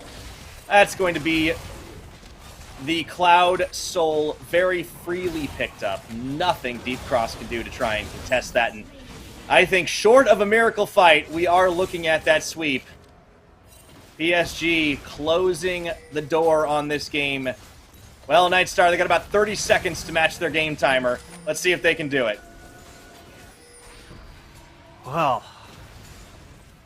this has to be really the hold coming in from DCG. Even if they're able to withstand this Baron push, if they don't find kills, that's going to be problematic because they're losing their fight window. And this is just free for PSG right now. They're going to actually have Unified on the front line already, taking Nesty down to half his hit points on to the Inhibitor. They're already a little bit behind their last game timer, but it's starting to look like the results are going to be the same. Baze bringing up the line in the mid, and they just don't present a target. The rocket intercepted, but it doesn't seem to matter. 1 Inhibitor, 2 Inhibitor, maybe they'll turn around and go for 3 Inhibitor. Woody is trying to flank. I don't know if that's going to work out so well for him. Just look at the level differential as they will back out. And as a 4-man unit, they're looking to teleport in. They're just going to be the charm, but the bear comes in for the crash and smash right into the cannon barrage. That's all their damage gone. Criscata. Woody was the flanker, but the rest of the team needed to be there. He will get the knockup, but he knows that's a one-way trip, and it's going to be just a little bit longer on this one. But this game is over. This series is over. And as the Nexus is laid bare, Nightstar PSG pushing on the fountain, having some fun just to pad those stats out. Goodbye, Hana. Nesty gonna not step up to this plate. Oh, they want it. They really do. Kai Wing's not going to get it at the end, but they will take the clean sweep of the series and sweep Deep Cross to the lower bracket. Pyra, this playoffs has been one of the most exciting playoffs that I've been hoping for coming into the playoffs. Looking at all these teams form, just trying to think, all right, how are they doing? Oh, we even get a little bit of memeing coming in from Hanami. I don't know what that sign means. Hopefully someone else will help us out in that regard. But we've had 5 series in a row of 3-0. This could just be... That's a lot, man. The most one-sided playoffs we've had. Yeah, I think you might be right. Like, because we've seen PSG dominate. It looks like they got a lot of signage to play on this one. We'll have to see what it spells at the end of the day. But yeah, there have been so many sweeps, and I honestly, I just can't wait for the CFO matchup. Oh man, everyone is just Bay's not even on the right window. They're not synced up with Hanabi. Hanabi left out to dry. They are synced up on the Rift, and I think that's what matters for PSG Talon. Oh man, what a dominating performance against one of the most exciting teams coming into the split. Deep Cross just gets shut down. Yeah, and they just couldn't find answers on the Rift. Yes, the early game looked a lot better in games 2 and 3. They were able to clean up some of those maybe playoff jitters, perhaps at the start of the series where they were making a lot of individual mistakes. But game 2 and 3, PSG really showed their class. And that was the problem, that DCG weren't able to rise up to meet the collective challenge presented by PSG. And in game 3 in particular, Kai Wing on this Tahm Kench it was such a force to be reckoned with. They couldn't kill this Jinx because of that pesky Tahm Kench.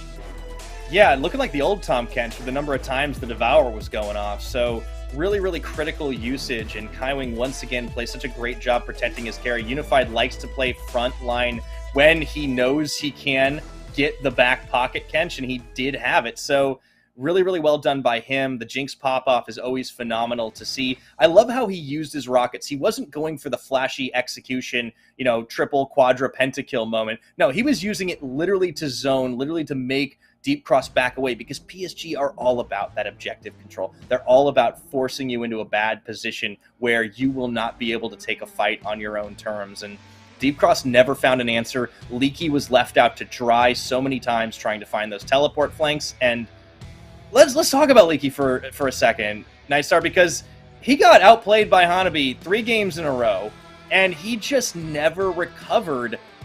He's had a hard time against the upper crust of the PCS top laners. Yeah, he's run into a bit of a brick wall after starting very, very well during this regular season. So hopefully down in the lower bracket, he's able to bounce back. It's a very short turnaround period, right? Because I believe they play tomorrow. But yeah, I mean, the man looks so good, but the shift up in the top lane, I mean, it's been much more about the bottom half for most of the split for a lot of these teams.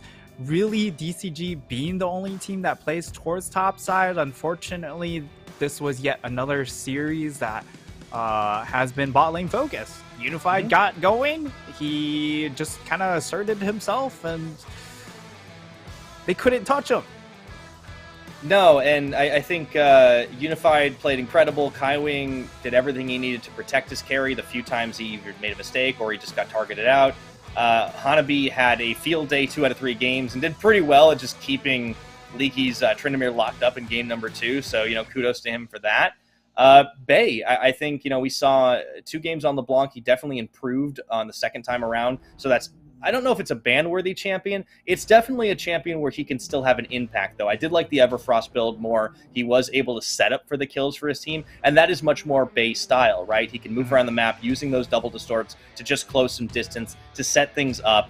And yeah, I think after game 1, it was kind of a bit of a download for Bay. He found the opening. He found the opportunity. Nesty didn't have as much of an opportunity to become a carry. And now PSG, they showed us very little new stuff. And it pretty much was, yeah, okay, Bay can play LeBlanc. I don't think we learned anything else. And if you're CFO, I think you're mad at Deep Cross for not challenging them more on the champions. Absolutely. Like, PSG, of course, this mid lane matchup will be a much bigger focus in the next series against CFO with Mission coming across the rift. But in this particular series, again, PSG, like, all of the cards are still in the deck. They haven't had to pull any. They haven't had to draw any cards. It's just been, all right, we'll just leave them in there and play with the 5 cards we have. And they were very effective with what they had to, with their current playstyle. So what they showed, yeah. Juhan's Volibear was actually terrifying, by the way. Like, I think part of this was Hana is just, I feel like he plays League on like 0.5 speed sometimes. Like, he just was a little too slow. He just was a little too late. And this is why I don't really like his Viego in this series. I really would have loved to see, like, more of an engaged setup. Like, the Jarvan Kennen ulti combo. It's just so free. Why didn't we get more of, like, a tanky engaged champion? But he went on the carries. The Nocturne was a lot better, but he still got caught out too many times. But on the flip side, Juhan took the advantage. Hanabi wins the MVP for Game 3. No surprises there because he set up so many of those plays. He may have been desynced from the teams on the win signage, but he certainly wasn't on the win of this game. For sure, like, you could have given the MVP to a number of players in this particular game, right? Because Hanabi, his lane performance after getting the early kill onto Leaky, able to snowball off of that advantage heavily down in that bottom lane. Of course, Unified had another fantastic DPS performance coming in from the Jinx. The Tom Kench able to keep the Jinx alive time and time again, also something to be noted. And then the Everfrost LeBlanc coming over walls and hitting multi-man lockdowns time and time again. It was just overall a beautiful performance from PSG, top to bottom in game number 3. And front to back, too. Just finding the engages, finding the counter engages, and finding the Nexus 3 out of 3 times. Nightstar, this team is operating like an absolute well-oiled machine. Absolutely. PSG, Talon's out, and it doesn't look like they are dull anytime soon. So CFO, they have a tall challenge ahead of them, but they have been one of the teams to give PSG a loss, so that should make for a very exciting upper bracket final. Absolutely. I'm so looking forward to this one, and I think it could very well be a rematch, but we're getting ahead of ourselves. We are going on break. When we return, we'll hear some thoughts from the winning team on that sweep with Ririchu. Don't go anywhere. CTBC Bank is Taiwan's top financial institution, but we're not stopping there.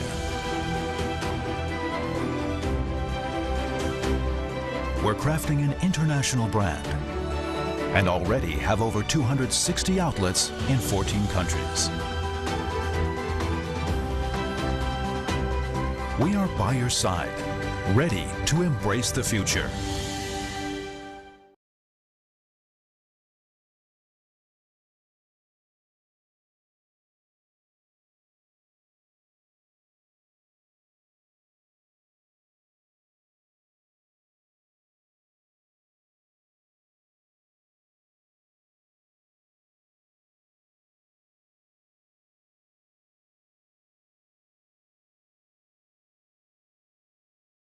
We are family.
欢迎来到赛后采访，我是主持人 Rachel。当然，恭喜 PSG 赢下今天本场的比赛。Hey guys, and welcome to the post-match interview. I'm Rachel. Here with me today is none other than PSG's superstar support, Kaiwin. Kaiwin, can you introduce yourself? 那今天来到我们的赛后采访是 PSG 的辅助 Kaiwin，先跟大家打个招呼吧。Hello， 大家好，我是 PH 的辅助凯云。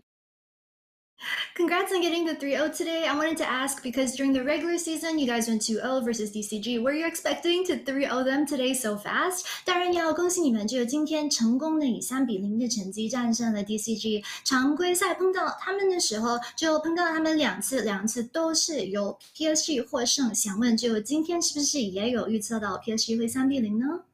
就因为我们在常规赛的时候，两次打他们都是赢下来嘛，所以这一次这个 BO5的话也是蛮有自信的，因为之前还没输过。就会预测到那个战绩会是3-0吗？我觉得是有自信能够3-0的，所以今天还是做到了。So he said that because when they met during the regular season, of course, they managed to 2-0 them. So coming into today, they had a lot of confidence in today's series as well that they would be able to do well. And he said that, yeah, actually, they kind of had the confidence that the score would also end up being 3-0 at the end of the series, not just that they would win. So my next question I want to ask you is with regards to game number 2, in the early game, about 4 minutes in bot, when Volley Bear came down to help gank the bottom lane, but ended up giving up first blood. Can you explain to us like what the mistake was at that point in time? 接下来想问的就是关于第二把前期下路，就是那个熊过来帮你们下路来 gank 的时候，居然给了手杀，就那一波的失误，可以解释一下那时的情况吗？就他当时候觉得看到我们下路准备想换血的时候，然后他看到那个对面拉蒂鲁斯就是没闪的嘛，然后他太兴奋了，他直接闪现过去，以为可以杀掉，但他没发现其实他已经在砍他，所以变成是丢掉了一颗头，所以有点那个对我们下路是比较难受，因为那个双 buff 也是给对面的。So he said that he kind of put most of the blame onto his mid lane, onto his jungler there. He said that what happened was Volibear saw that the opposite Nautilus didn't have flash, and he saw that their 2v2 versus in bottom lane, Kaiwing and Unify were getting ready to trade with their opponents. He realized Not had no flash, and so their jungler just got a bit too excited and he wanted to flash to engage onto them, but then he didn't notice that he was actually tanking the tower right from the start, and so he gave up that first blood. And he said that he thinks that that actually kind of harmed the bot lane significantly because he also gave over the double buff to DCG. So I wanted to ask about what happened after that, because you guys were able to recover so well. You and Unified went to hang out in the bot side bush right there to wait for the enemies to walk in, and then Unified ended up with the double kill. So who made that call right there, and what was the plan like? 那之后就是蹲草反打，然后给了 Unify 双杀，是谁的主意？然后你们那时候的计划是什么？因为基本上嘛，从他们的角度来说，他们杀完一个打野，然后大兵线是过来的，然后理论上来说，他们是需要把兵线推掉，然后再回家的。所以我们就可能利用这一点，然后我就说，草丛可以等一下看他们怎么动作，然后我们就看到那个拉蒂斯走进来了嘛，走进来，然后就他有双 buff，那肯定杀掉啊，因为我们本来打野送了一颗嘛，然后对面带着双 buff 过来了，我们肯定要把打野的双 buff 拿回来呀，这样的话，对，才我们下路不会这么劣势。So he said that because their bottom lane were able to get the double buff and they were able to get the first kill. So if you go logically, what their team would do next would be they want to push the wave into PSG's tower and then recall back home. So Kaiwing actually was the one who told Unified, oh, at this point in time, I think that we can try something. I think that if we stay in the grass right here, they're probably going to push the lane towards us. So that's what they did. He also said that because their Nautilus had the double buff and also because they had given up one hit, one kill, so they were one kill behind and they were already behind in lane, that was the opportunity for them to come back into the game and make that lane even again. All right, so my next question, a follow-up from that I want to ask is that I know you mentioned before in interviews that actually because you and Unified, you've been playing together as a bot duo for so long that you don't really need to communicate so much when you're laning. However, in situations such as what just happened, do you still have to communicate beforehand, or is it just a matter of, you walk into the bush, you stand there, Unified sees you and goes, oh, we're going to stay here and do this, I got it. Is it like that, or do you still need to talk it out?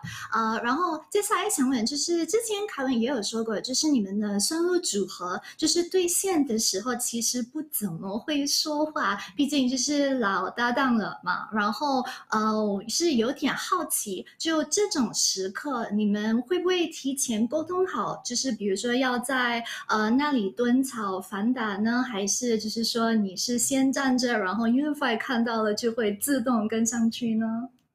其实去年我说的是本来是这样子的，但是我觉得后面的话越法他的操作跟想法慢慢变差了，所以变成是又要重新再说话提醒去他。本来去年是的确不用说话的，这大家都知道的，但今年的话就需要不停的提醒，没办法的，需要弥补一下。So he said that it is true that last year during the interviews, he did say that when he's in the laning phase with Unified, he doesn't actually need to tell Unified that much because Unified gets it. However, the difference this year is that he thinks that Unified's thinking has just slowly changed over the course of this year, and he thinks that Unified's thinking has gone in the wrong direction lately. So he has no choice but to constantly remind Unified how to play during the lane. He said that he's got no choice but to be a bit overboard and constantly remind Unified how to play out the lane. The next question that I want to ask is, in today's series especially, we saw you play with a lot of initiative. A lot of times you started roaming very early. Was this because their opposite bot duo wasn't giving you a lot of pressure? 那接下来问题就是，今天在非常早期的时候就开始游走了，想问呢，就是这是因为对手的下路没有给到你那么多的压力吗？可能是利用一些兑现的小技巧吧，所以变成是可能我有一个先手有主动权，然后再看一下机会，看对面给不给机会这样子。但今天的话都的确抓到一个蛮不错的机会，帮我们的中野打开破局。So he said that usually the way that he likes to play out the bot lane, he likes to find those little opportunities. He has to use those little like tips and tricks here and there to get very small advantages in the bottom lane. He said that today, for example, he thinks that he was able to find a couple of good timings where he was able to push that advantage and then carry that advantage over to mid as well as jungle and give them a bit more prio and a bit more space on the map. I have to ask this as well really quickly. How do you think that this year's PSG compares to last year's PSG? 那也当然想问，就是凯文个人会认为，就是今年的 PSG 跟去年的 PSG 相比，差距会在哪里呢？我觉得可能就是最主要就是沟通，这沟通可能还没做到蛮不错，跟去年差不多顺的到位，然后可能有时候一些小误会跟沟通上的一些障碍，变成是可能比赛看起来就比较奇怪，就有一些人是做 A，有一些人是做 B 的事情，所以这一点的话，今年我们会慢慢努力加强这个东西，希望在后面的比赛会慢慢变好。So he said that he thinks that the main difference between this year's PSG and last year's PSG for sure is their communication and their comms between the team. He said that sometimes the team players aren't really on the same page. He said that it's to do with not being able to like communicate properly, and also he says sometimes people say that they want to do A but then they end up doing B, or someone says that they're going to do A and then someone else ends up doing B instead. He said that he thinks this is the biggest thing that they want to improve. He hopes that in the following matches they will be improving more on at this point, and that he hopes they'll get better in the future in terms of communication. My last question I gotta ask is, who do you think your biggest rival in the PCS this season is, and what are your thoughts on playing versus CFO next week? So 最后我想问的就是目前 PCS 最大的劲敌会是谁呢？然后对于下周对上 CFO 有什么意见？PCS 最大的劲敌肯定是我们的 J Team 宇宙大哥 CFO 了，因为他们做有了一个 PCS Faker， 然后现在还多了一个 PCS Canyon， 然后上路也是 PCS 的鬼，然后辅助的话 PCS Kelia，AD 的话也是 PCS 那个姑妈游戏，所以我觉得这个阵容的话，我们在14号的比赛的话，必须要好好去防守，然后认真的去面对他们，不要让他们把我们的优势。他们的优势拉太开，这样子，所以我们尽量好好小心一下打吧。He said that for sure the biggest rivals in the PCS are definitely JT Universe CFO team, because he said that CFO, their roster is unstoppable. They've got PCS Faker, they've got PCS Carrier, they've got PCS Canyon, they've got PCS Gumayushi, they've got the whole version of the LCK squad over in the PCS 1-for-1. He thinks that they're the biggest rivals, and for the match on the 14th, he doesn't want CFO to be able to run away with any advantage. He says if CFO get an advantage during the match, they're going to try very hard to defend and not allow them to win the game off of that. He said that they're going to be taking their match on the 14th very seriously. All right, thank you so much, Kevin, for the interview. Of course, good luck for the rest of playoffs. 好的，那非常感谢凯文选手接受今天的赛后采访，当然要祝 PSG 下周加油。接下来就是主播台喽，拜拜，凯文。Thank you very much, Ririchu, and very insightful and interesting answers there out of Kaiwig Nightstar. I was gonna talk a little bit about like how he was like trying to hold on Unified, like no, I gotta teach you how to play bot lane again because he forgot some things, it turns out. But then he's like, no, let me tell you, CFO are they're not just the J-Team universe, they're the T1 of the PCS. High praise indeed. I'm really looking forward to tomorrow's matchup. It's going to be so spicy. We've had so many 3-0s. I'm going to make a bold prediction, Nightstar. I don't think that's going to be one of them. I don't think it will be as well, but before we get to that upper bracket match, we do have two lower bracket matchups. So as tantalizing as that matchup will be. That's next week, whereas we still have 2 more series ahead of us tomorrow and Sunday. That's very, very true. Now, even though they did get swept down into that lower bracket, Deep Cross Gaming should get a little bit of a reprieve as they will face off on Sunday. And we'll get that schedule up in a minute, up against the likes of Frank. Yeah, and I think they can definitely lick their wounds a little bit on this one because they still climbed a mountain to get up to the match against PSG. But unfortunately, it just was not a win.